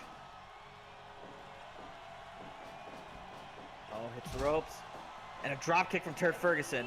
Go. And belly to belly. Oh, yep. And a German from Turd, but Zarya still able to reach the Oh! ropes. Drops him in the middle of the ring with a double choke slam. And Zarya does it! Zarya gets her tie. Zarya's able to get the gold back on. He doesn't have the trios belt anymore. But we are looking at your new 3KB champion. Wow. And it's a 5-star one. Don't listen to the star rating. These are filthy liars. No, they're filthy liars. Well, congratulations, Zarya. That was a hell of a match. Congratulations, Zarya. But again, when you were right, you're right. RB, Turd does not do well against highly emotional, highly just enraged, aged competitors. Yeah, I think this is Zarya's what, second reign? No, Zarya's never won 3KB championship. No, this is Zarya's first reign. Long And may the first queen belt, too. reign. Or no, second belt. Second, it is her second. Okay, Because again, Trios was her first. right. Okay, so next up is the podcast wars. We have been Folks. building to this all month. Mm-hmm. It is. Just break down the teams for me. So we've got Oi, Right. we've got Dodger, we've got Koyos, we've got Navanya. Going up against Tails, Would You Rather Bot, Sonic, and Jean Week. Sorry, go ahead. That's quite the eclectic mix.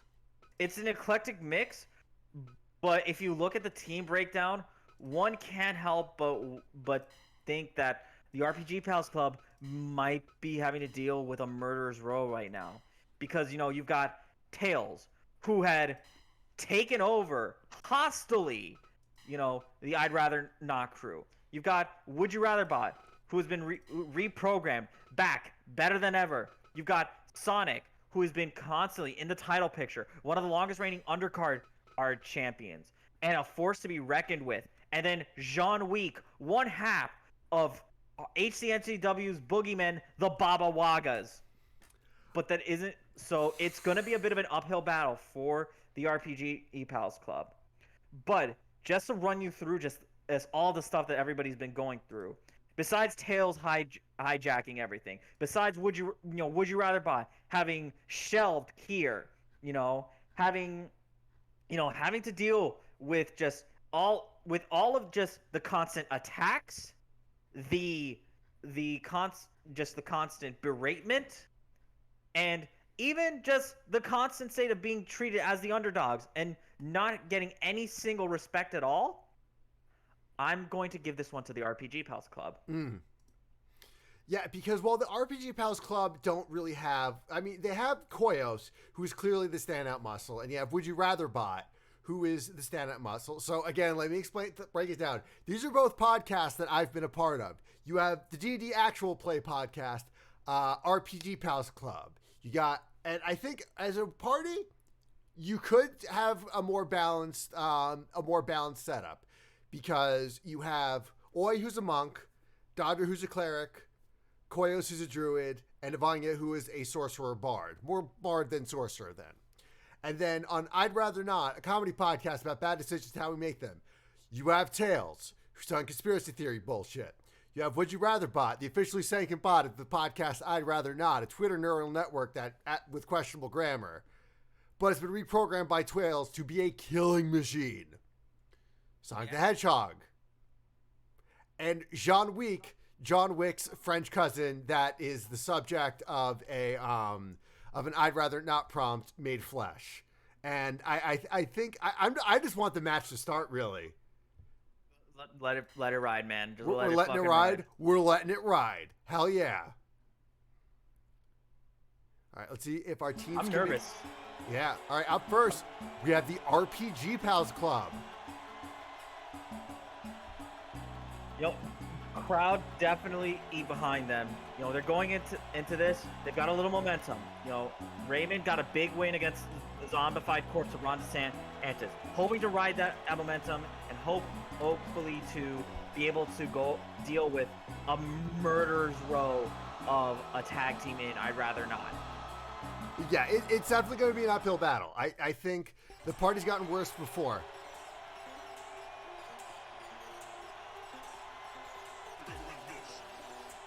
And here comes I'd Rather Not. The government knows when you masturbate. The government knows when you masturbate. The government knows when you feel alone. That's a questionable intro song. Straight through your webcam, looking at you is Uncle Sam. Look him in the eyes with your balls in your hand and stick it to the f***ing bed. Stare at the screen when you unpack. The government is staring back. This is how they know you best with a dick in your right. Oh, good, it's over. And up first is Oi versus Tails. You know what? I know as commentators we're supposed to remain unbiased, but out of principle because of that fucking song, I really don't want I'd Rather Not to win this. Yeah. I mean, because I composed the theme to I'd Rather Not. I'm sorry, well, no, I did compose the theme to I'd Rather Not, but I did compose the theme to RPG Pals Club. Spring up. Would You Rather Bot gets tagged in. Uh-oh. Would You Rather Bot search and destroy? Big strike to the back of Oi's head, having to tag in coils. All right, so now it's some muscle on muscle action. Oh, Would You Rather Punch Bot beef himbos. Yeah, Would You Rather Bot at this stage is definitely not a fucking himbo. No, Let's I meant be clear no. here. Oi and Koyos are the punch beef himbos. Ah, that's fair. Yeah. Right? Wait, God damn it! I should know this. I've been marathoning the RPG Pals Club for so damn long. No, it's okay. It makes great listening. And Would You Rather Bot tagging out John Into Wick John Wick.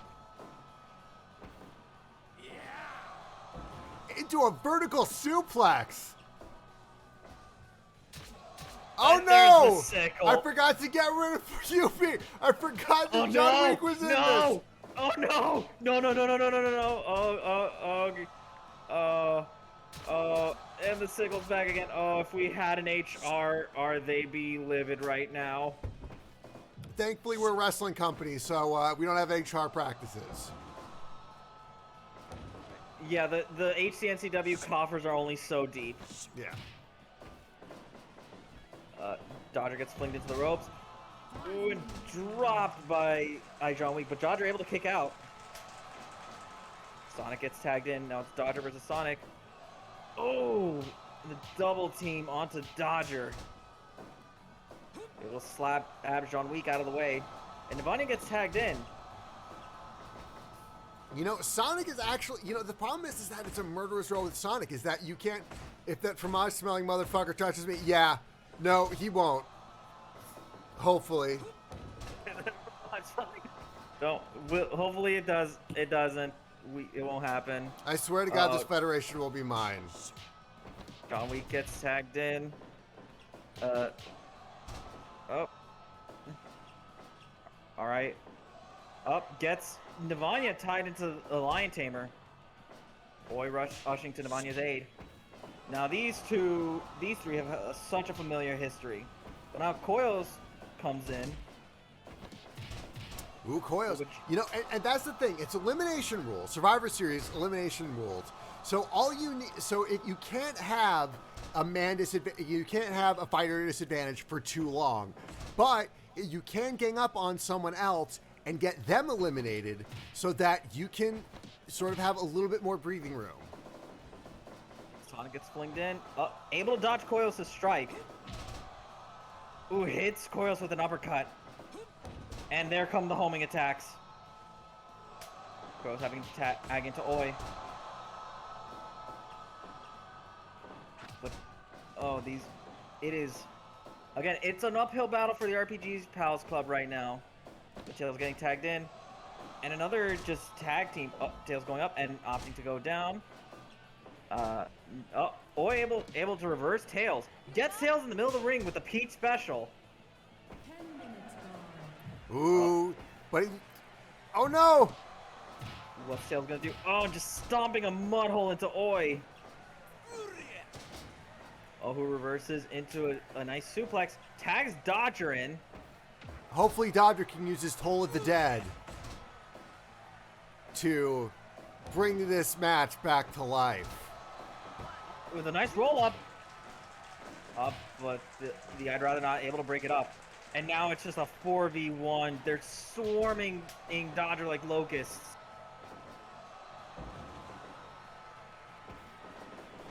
Oh. Collides into John Wick. Flings John Wick into his own corner. Now he's kind of Able to position John Wick into the RPG Pals Club corner. But this is John Wick. Ooh, this is dangerous territory. It is. And a nice vertical suplex from Dodger. And a Ooh, cutter. A spinning neck breaker. Or cutter, Tagged right in back. Navanya.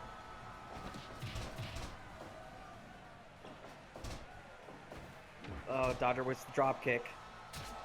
And there's the sickle again. John Wick going up, but opting to go down as Navanya gets back up. Sonic gets tagged in. Ooh. And another homing attack from Sonic. And the now, Hedgehog. yeah, when Sonic begins his homing attacks, things get pretty dangerous. Ooh, but reverses him into the chicken wing. Oh, reverses him into the Pete special. But Sonic able to reach the ropes, though. But reverse him into another Pete special in the middle of the ring. Sonic still able to break out. Navanya tagging in Oi. And Sonic tagging in Would You Rather bot. These two are tangling right now. Oh, and what's Oi doing? And drops Sonic on the outside. Oh, now they're all going in. Oh no, this is the clusterfuck we need. This is the clusterfuck we need in this match. Yup. Oh, would you rather bot able to get back in? So no ring outs. Ooh, and a knee drop up from Oi. Now they're exchanging blows, but oh, nice clothesline. But would you rather bot responds with his own, and now Oi is in the corner of I'd rather not. Oh, but throws he's would you out. rather bot to the outside. Oi using this time to recover a little bit.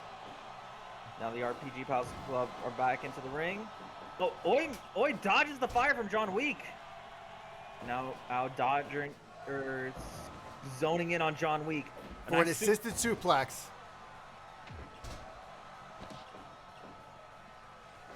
John Week dragging Dodger in the middle of the ring. Dodger able to wake up though. A nice drop kick from Dodger. Ooh, and a DDT from John Week. Oh, and hits Dodger with the fire breath. I do not think he has resistance to that. Wait, Dodger doesn't have resistance to fire, right? I don't remember. But anyways, we're back to the clusterfuck. And an assisted power bomb from Oi. A nice vertical suplex from Dodger, who tags in Koyos. This isn't as one-sided as we thought. Not as No. one-sided as we thought. There is a glimmer of hope here, but it's only just a faint little glimmer. But sometimes it's just that might just be all you need, you know? Able to save Koyos, who goes for the pin on Would You Rather bot. No! Breaks that too. And Navanya gets hit with the sickle again. Again, the big boys are squaring up, but Would You Rather bot able to reverse it. And another strike from Would You Rather bot. Oh, but Koyos is back up. So we're circling one another. And just suplexes Would You Rather bot outside the ring. Oh, and again, the clusterfuck is back.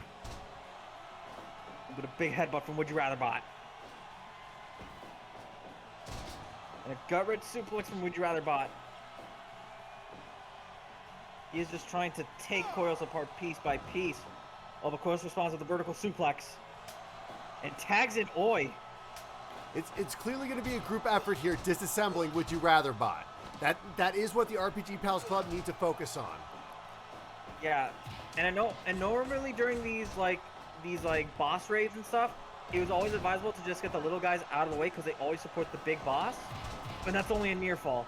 But in the case of this one, no, you want to take out Would You Rather bot as fast as possible. Yeah. Oh, and Oi drops Sonic with a pile driver, and a big release German suplex. Like Oi's using those key E points well. Yeah, definitely circling him and trying to keep him in I'd Rather Not's corner. I'm sorry, RPG Pals' Club corner. Nope, but Sonic is able to tap back and get John Weak. I don't know what that was, but it looked nice. It did.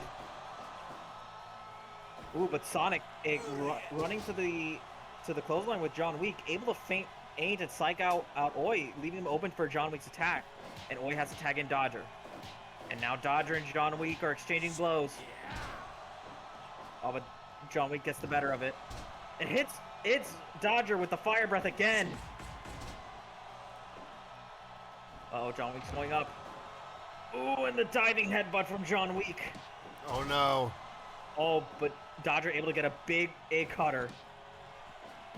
Oh, and then AA from John Weak. Just raking the back of Dodger. Dodger's a little worse for wear, but able to reverse into a power slam. Oh, but John Weak able to reverse himself.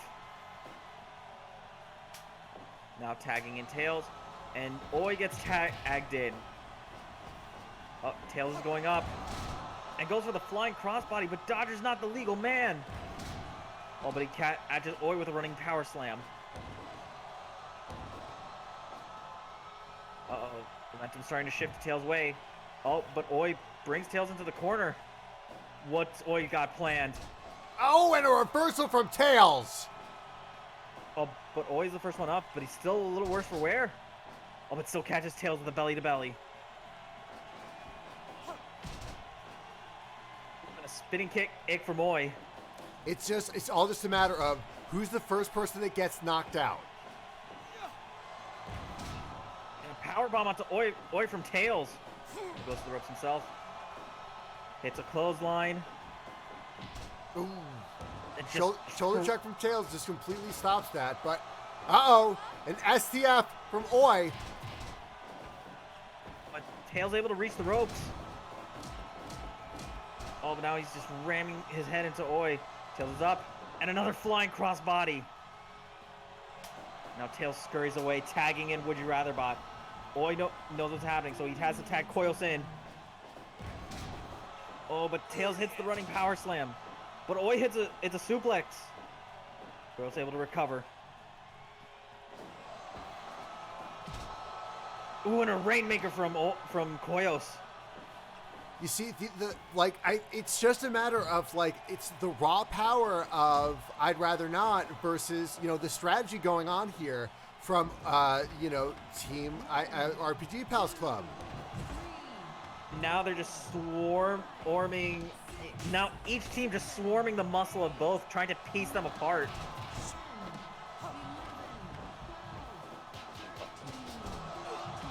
But Would You Rather Bot able to get back inside. So many people are down. Tails lands a flying elbow onto Navanya. Ooh, but a running clothesline gets Koyos. And now John Week gets tagged in. Hits Koyos with a knee. Now having to tag Dodger in. Oh. Headbutts John Week outside of the ring. And now once again, they're trying to ease the members of the I'd Rather Not outside of the ring. Yeah. I don't know.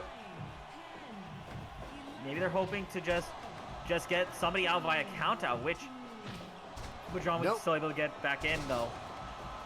It's like John Week and Dodger, I believe, are the two legal fighters. Yep. And John Week definitely has the offensive momentum on him now. Ooh, but a nice arm drag from Dodger. Now they're trading blows. Back and forth and back. John Week with a clothesline. But Dodger responds with a drop kick. First to get up too. Oh, but the gut wrench gets countered. And Dodger with a reversal of his own. And it's into a pile driver. Oh, and Tails gets tagged out. Uh-oh. But Oi gets tagged in. And an assisted vertical suplex.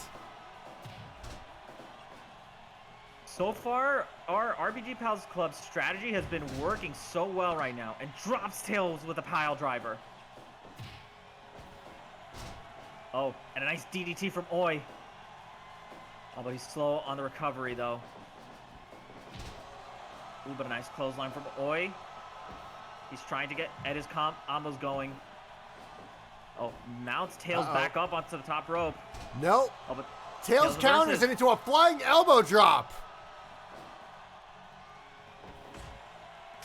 Oh, and now Dodger has to get tagged in. Oh, goes to the ropes. And Tails tagging in Would You Rather bot. Definitely the smart move here. That it is. And now Dodger flinging Would You Rather bot outside, but gets caught by Sonic, and now it's just pandemonium. It's just a clusterfuck. And Dodger eats a big boot from Would You Rather bot. Ooh, and a big clothesline. The RPG Pals Club able to save Dodger. Oh, but Navanya gets caught in an assisted pile driver. They are an RPG Pals Club. So, they are a party. They probably know how to cover each other. That they do. Which is going to be to their benefit because because again, because when you got like a murder's row of just very successful independent wrestlers, you've got to rely on your teamwork to make the dream work. Oh, and Dodger is the first one eliminated. Oh, the uphill battle has just gotten more steep for the RPG Pals Club.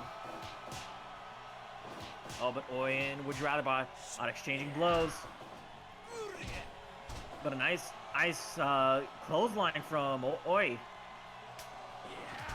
Would You Rather bot having to tag in Sonic, who hits Oi with a homing attack. Goes for another homing attack. And Oi is out. It is down to Koyos and Navanya. The hill is almost perfectly vertical. And there Oh goes no! Oh no. Oh, no. There is no wiggle room. There's absolutely no wiggle room. Navanya is going to have to put on the fight of their life. And that's it. Wow. That is it. You're winners of the podcast wars. I'd rather not. Wow. That was a 99. and You know, it's a 5-star match. Fuck it. yeah, but it's a 5-star match, but at what cost? Yeah, I was gonna say at what cost. Oh my goodness. Wow. All right. Wow. I feel, you know what? I think it's been too depressing to read something from, no, actually, you know what? Just to lighten the mood a little bit after that very depressing win, from I'd Rather Not. Find me a passage to read from Anime is the Tie That Binds Us. All right, let's see. But let me just find it. Let me just scroll. Random. You. That is the back of the book. Yeah. You. Here we go. Perfect. It's at the bottom of 159, but it starts at 160. It's called Yaoi Host Room. Oh, okay. Let's see. Hold on. 159 or 160? 160. Okay, the page 160. All right, cool. This has Froggy Winnick Horton in all of his okay, Yaoi Host Room. Okay, so it starts at 160. She bumped into another girl. Yep, that's the one. Okay. She, that is Grace Wong, the Yaoi fangirl of the show, bumped into another girl who's cosplaying as Dustin from Stop It, My Butt Hurts, the very anime that Gracie was cosplaying from. Holy shit! A Dustin cosplay, Masaki cosplayer, shouted the Dustin cosplayer. Dustin! Shrieked Gracie, glomping the other girl. This is a time machine to the last decade of the 2000s of con culture. Awesome. I think I found my uke. Now let me take you to the girls' room and rape you hard. She squeezed Gracie back. Please do. Just like Justin assaulted Misaki, but not in the girls' room. Oh, so you're a trans guy? Asked the other girl. No, but I kind of envy them because they got real life yaoi. I know, squealed the other girl. So where do you want me to... rape is used a lot here, so I'm just going to glop it over with assaulted. Where do you want me to take you? Right here, squealed Gracie. The other girl took Gracie, held her back, and started kissing her forcefully. Every other yaoi fangirl within a 10-foot radius surrounded them and started screaming, Yaoi! Oh my god, Dustin Masaki, so hot! Kiss him harder! Take him to show your love! They also generally screamed squeed and fell into hysterical fits upon seeing these two cosplayers representing their lofty ideals of love making out. That was fucking terrible. That, children, is the origin story of Q-Force. Yeah. Or so I've been told. I have not seen the trailer. I've just been assured that it is awful. Yeah. Also, Yubi here brings up a good point. If you're squealing and saying do it, it's not rape because, like, they're technically consenting to it. And also, don't rape people. Yes. I'm just going to go to full camera view. Don't. Don't. Fucking don't. No. Cons are starting up again here in Florida. No. Don't. Don't. You will Stop. get a fucking ass beating. Okay, great. Now that all that depressing shit is out of the way. This was supposed to cheer us up. Fuck. Yeah. Right, we had the finals. The Hardcore Nerdcore Wrestling Championship is on the line. Derek Maslow, the 5-star All-Star, versus Thrash Panda, the champion since day one. And the question comes, is it time? Is it finally time for Thrash Panda to be dethroned? Or will Dr. 5-star himself, finally, through all of his consistency, his hard work, finally get that first taste of gold. Although there have been some whispers and some mumbles that there might be a little more of a personal touch to this too. Some whispers of Thrash Panda even in making, talking about why is Derek Maslow considered Dr. 5-star when Thrash Panda has more 5-star matches than him. And I did check the numbers. It is true. Panda does have more 5-star matches. It's almost like there's some wiki you could set up that would make all of this easier. I mean, yeah, I just got to find the time to do it. Yeah, that's true. Anyway, who you got? Ooh. So my thing is, Wrestle Math would suggest that this is a shoo-in for Thrash Panda because Derek Maslow beaten by Zarya, but Thrash Panda, in all 2 times he's faced Zarya, has been able to get the win. But at the same time, if you look at like between Zarya and Sonic and Would You Rather Bot, he's never went up against somebody who is as technically gifted as Derek Maslow. And while I would be hard pressed to suggest that for as dominant as Thrash Panda has been, this might be Derek Maslow's night. I mean, we have seen Jonesy Spencerson take home the title. I think it's Derek Maslow's night as well. But we'll have to see. We will have to see. Derek Maslow, the rogue anesthesiologist that fights dinosaurs, versus Thrash Panda, a raccoon who found a strat in some garbage and then started a band. Again, for those of you who are just joining us. Hello. Hi. Well, it's the big event. You come back every week for the thing. Anyway, all right, we're starting the match. The match has started. Let's do this shit. We have Derek Maslow, who clearly I need to turn up his volume for his theme next time. Yeah. He is coming in here focused, determined.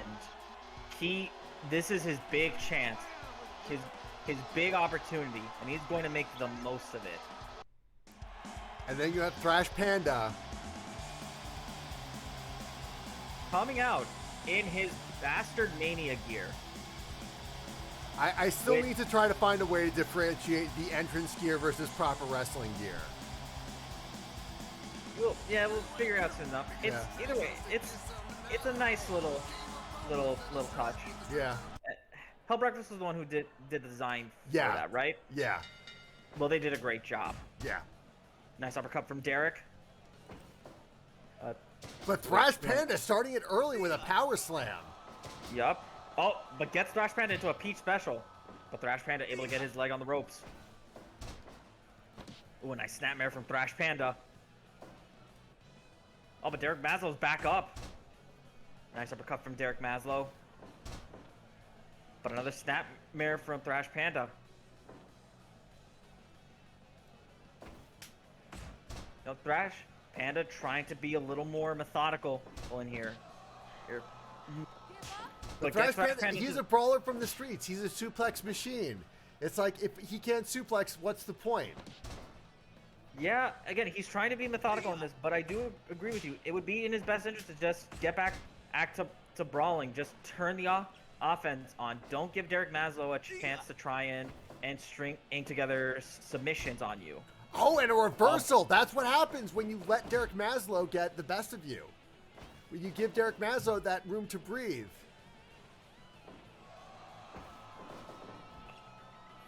Derek Maslow catches himself from the Irish Whip.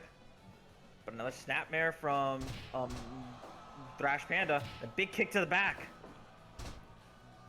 Oh, Derek Maslow reverses. Go to fireman's carry. Nice series of elbows from Thrash Panda. And a kick to the spine. Another fireman's carry from Derek Maslow. But again, low to the ground, high impact moves from Derek Maslow. And a vertical suplex from Thrash Panda. Get him closer to the ring. I made this slower on purpose just for dramatic effect. But clearly 125 speed is the sweet spot. Oh, but Thrash Panda able to get the ropes. And suplexes Derek Maslow outside of the ring. Definitely using that time.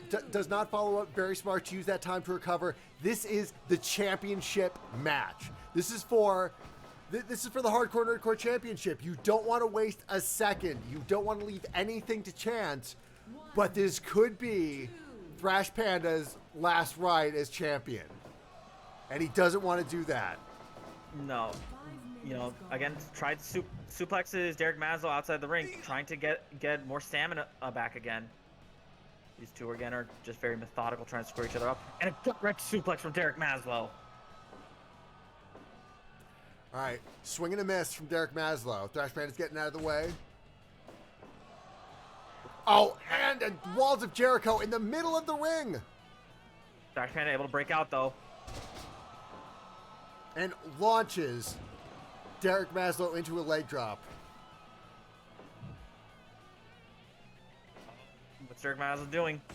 Oh, had to stop because Thrash Panda got out of the corner. Now they're exchanging blows. But Derek Maslow gets the best of this.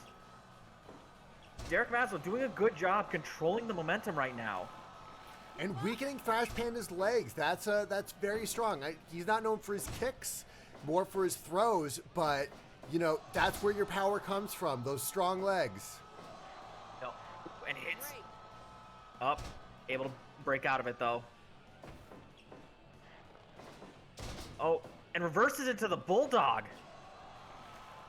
And another single leg Boston Crab from Derek Maslow. I mean, we've seen him go up against, listen, we've seen Thrash go up against Zarya. We've seen him go up against Jonesy Spencerson. But I just don't think you have someone who is this technically gifted in every other, you know, facet of wrestling as Derek Maslow.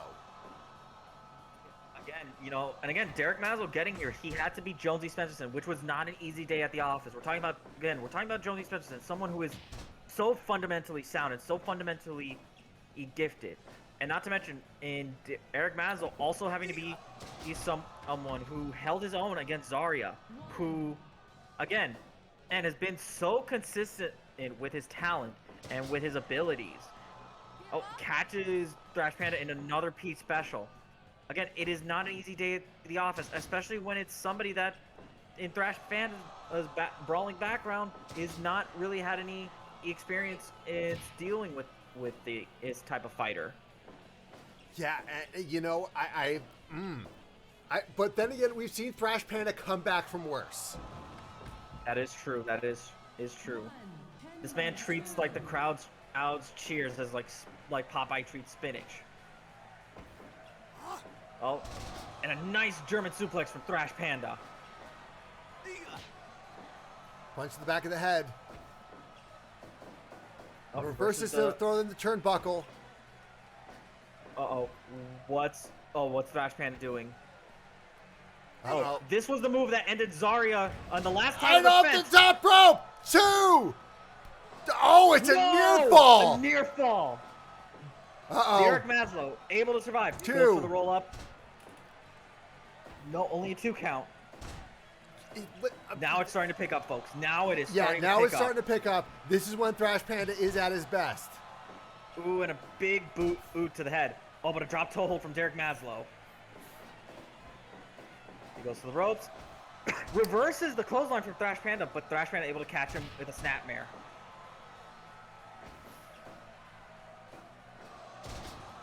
Yeah, I think through all this adversity, this could be a Cinderella story for Derek Maslow.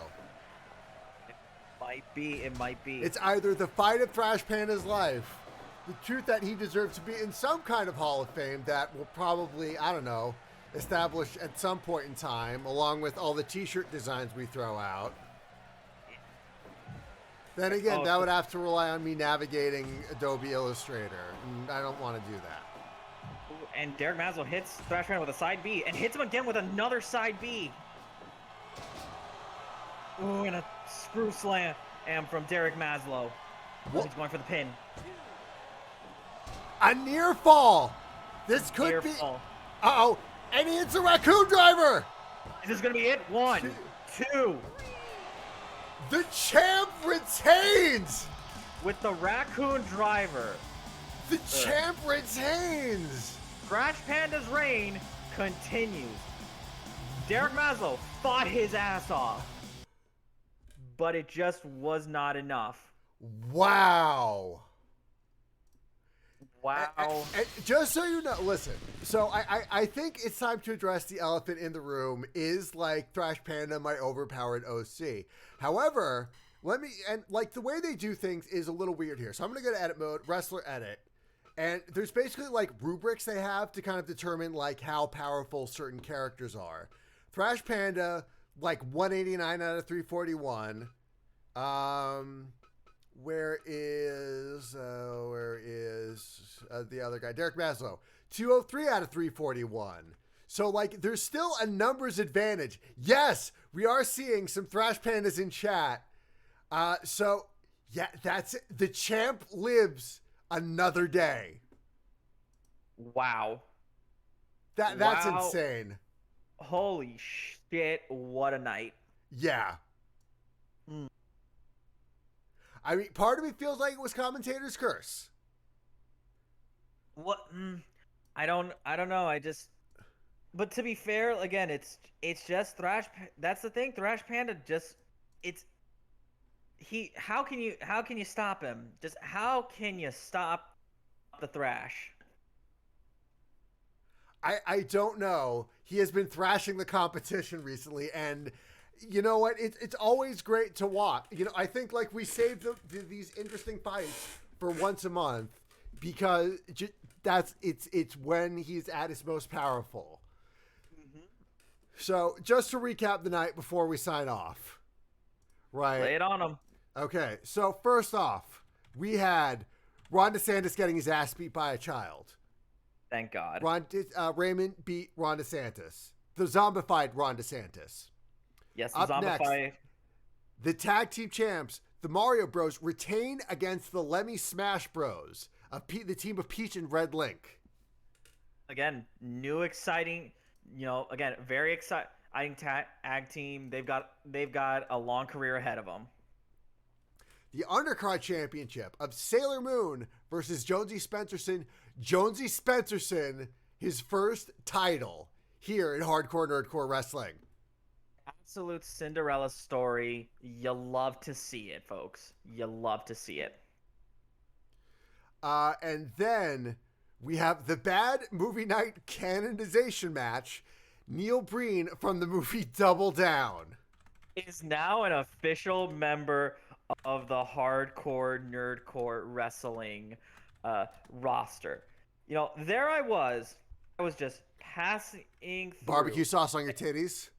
Yeah, barbecue sauce in my cities. I was just passing through when I came across this fateful finding of Neil Breen. And he grew a twisted pair. He doubled down.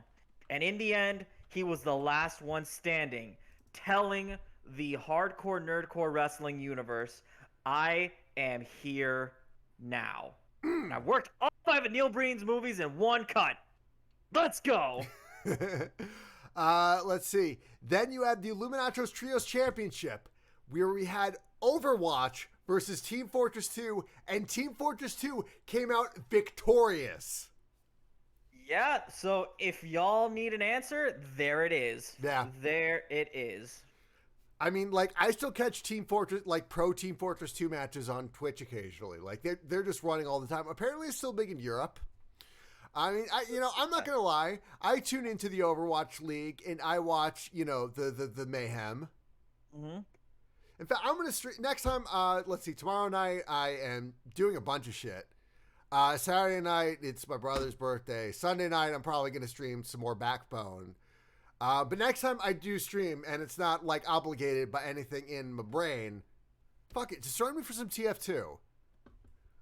Sure. If I get some free time, I'll be down. I'll give you fair warning. I fucking suck. Yeah, you know what? I'm way out of it.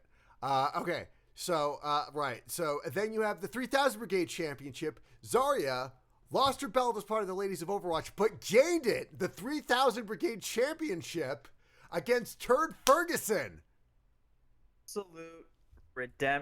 absolute redemption. Again, you love to see it. Yeah, I mean that was a great match. Then you have the Podcast Wars, RPG Pals Club versus I'd Rather Not, and I'd Rather Not takes it. It was a hell of a fight, but oh, was it a heartbreaker? Yeah, it was, especially since like our RPG Pals Club were just decimated. Yeah, it was a 4-0 mauling. God, straight up. And then the Hardcore Nerdcore Championship you just saw, Derek Maslow continues to be always a bridesmaid, never a bride. Made it to the big dance, but Thrash Panda Panda did what Thrash Panda does. Yeah, he dominates. Yeah. This is God. So I think I'm just gonna talk to. That's what the head looks like so far. I actually got pretty good design. I got a design I like for the eyes. I just need to cut them out and paint them and nice. shit. Yeah, I'll show it more later. Anyway, okay. So I should probably actually look for someone to raid. Unless anybody, we might do a dark. Actually, no, it's too late for dark matches. Yeah, it's a bit late for the dark it's late matches. for dark matches, and we didn't get any big raids. But yeah. I am gonna get someone. I'm gonna find someone to raid, and then we're gonna. Well, no. First, I mean, we're gonna cap off a good night like we always do. Freeze frame.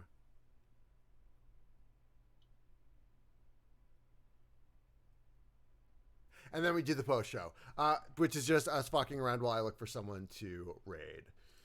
So yeah, that was a fun night. I was legit rooting for Derek Maslow though. I was too, mostly because I really would have loved to have seen you know what? There's still people in the audience I don't want to spoil. But we had some. No, honestly though, if I'm gonna just peek behind the curtains, inside a part of me died a little inside the second Santa Bird got eliminated. Oh no, of course. But you know what?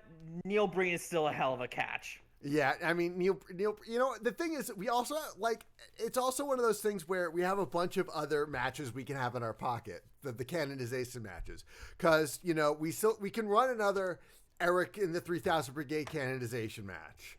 We can run another Bad Movie Night canonization match. So right. There's still time, Ernie, and plus I don't know. I feel like, let's see. I think technically you're owed a Bad Movie Night theme since it is your birthday, but I guess this kind of counts for now. Well, no, that's what I said was like the Bad Movie Night that was my thing for like the Bad Movie Night like birthday gift match, which is the Bad Movie Night canonization match of just like throw like the 8 like heaviest hitters in Bad Movie Night so far, and whoever gets out of this, they're permanently added into the roster. Yeah. It's just I was so sad because like with Santa, like I was almost sure Santaberg was gonna take it, and I even had like the idea of like a perfect like holiday heel themed a stable for him to run called the Workshop. And it would have been great. Oh, God. And we could have added like an actual like Rhythm Bastard affiliated member of it with Sexy Krampus. Yeah, by the way, if anyone in chat, which is, since I do know pretty much all the people in chat are over 18, or at least I do know at least a few people who are over 18 and in Florida. We could have had it. I know. I am looking to cast some models because there is a bunch of merch. UB did a really nice job of doing like some kick drum themed Pride merch. And unfortunately, the problem is that I don't know shit about like Illustrator. And I don't know. I guess it's just something we're gonna have to like do another time. But that's because every month should be Queer Pride Month, especially with all the bullshit we have to deal with. Yeah. There's a lot of bullshit, and honestly, fuck it. I'm sick and tired of it. It's so much bullshit. Hold on. Let me go to. Okay, yeah. So anyway, this is the Pride flag. Every month is Pride Month. Yeah. Yeah, so that's what the shirt looks like. The dimensions are fucked up because, I have to keep this squared up. But it's got the rainbow pride flag colors, and it's got the trans pride flag colors, because fuck TERFs, but don't have sex with them. Just going to put that back. Let's see here. Month of June notes, because we don't need them anymore. Yeah, just erase all that. Just erase all that shit. Let me go to... were the mastered files? No. Songs, Bastard Mania. Finished, and 3. Okay, there we go. There we go. Yeah, there we go. Yeah. So let me just take a quick peek at other feature stuff. Like I said, tomorrow I'm doing shit, so I'm not going to be streaming. Monday, let's see, Saturday, like my brother and my grandma, they were born on the same day, so we're gonna share their collective birthdays. Then celebrate their collective birthdays the day after tomorrow. Excuse me, because it's like, because otherwise they're born on the 28th, it would be on a Monday, and nobody wants to do shit on a Sunday. Sunday I might finish up Backbone. Okay. Brian and Booba. That's what we call my grandma. Yeah. Here, hold on. In chat, while we're here, what's your favorite name for your grandma? Any old ass relatives you have? Oh, I've got some interesting names for my grandparents. Oh yeah? What are they? So for my mom's side of the family, it's pretty standard. My grandma is my Safta, but my grandpa is my Saba, which is Hebrew for grandma and grandpa respectively. Okay. Now, normally on my dad's side of the family, it would be abuelo and abuela, because it's Spanish for grandpa and grandma. Yeah. No, I actually refer to my grandma as my mami nena, and then I referred to my grandfather as papiling. Okay. Don't ask me how that happened. It was probably baby talk as a child, and they just ran with it. Yeah, the thing is, I only had one grandpa growing up, so he defaulted to grandpa. And my grandma on my mom's side, we just call grandma, and then my grandma on my dad's side, we call booba. Aw. Yeah, and there was like this one episode of Rugrats where Dee Dee is filling out a bunch of boring ass bank paperwork, and she was like, your grandmother's maiden name, and it's like, we just called her Booby, and I was like, I felt seen, Rugrats, thank you. All right, we got some people in chat. Okay, UB in chat says, my grandma was just named Mama, and my grandpa Papa, and then aw, because we're talking about our relatives. Sky, I call my grandparents, mom's side, Nano and Yaya. Great grandma was Yiya, and dad's side were Sata and Nina. Nina literally means girl, and I called that till she was like 97. Right. I almost forgot about. Oh my god, I almost forgot about what I called my great grandparents, because they were around when I was like super young. So my great grandma was my nani, and my great grandpa was my people. Hmm. And yeah, they were great. And so wonder what would you want to be like your grandparent name if you ever become a grandparent? I don't know. I feel like I'm just going to catch the vibe, because we call my aunt on my dad, or my dad's sister, Dee Dee, because my half sister just called her that when she was a baby, and we just kept running with it. Oh, okay. Let's see. I forget my dog and your grandpa share a name. Lamau. Nano, yeah. Sky. My abuelo got it from mimicking Robin Williams in Mork and Mindy. Nano. Holy Shazbot. All right, so we're going to raid. I'm tired of being on camera and ready. I'm probably going to fucking... Hold on. Yeah, so as far as other future shit, August, I just got confirmation that I am going to be playing midnight on Friday at Megaplex, or Saturday morning, whatever you call it. And that's in August. We have the show in, the show at Mizukon. And then, yeah, that's like all the other future stuff I got going on right now. So again, probably the next time I stream, probably Backbone on Sunday. All right, sounds good. Yeah. All right. So, that's good confidence from you, B. I have a feeling my ass is going to last long enough for great grand nibblings. Nibblings. No. Anyway, so I'm going to start the raid. We're going to raid S15 costuming. Steve, he's a cosplayer here in Florida. Hey. Yeah. Yeah, he's a great guy. Yeah, he's a cool dude. Also, yeah, again, email me at rhythmbastard@gmail.com if you're interested in helping, set up the store for modeling merch. Or I might finally do that I Want to Fuck Krampus for Christmas music video this year, because fuck Mariah Carey. But either way, we got the raid. So as I always like to say, goodbye, everybody. Bye. Raid, there we go. Okay. And there, let me just say.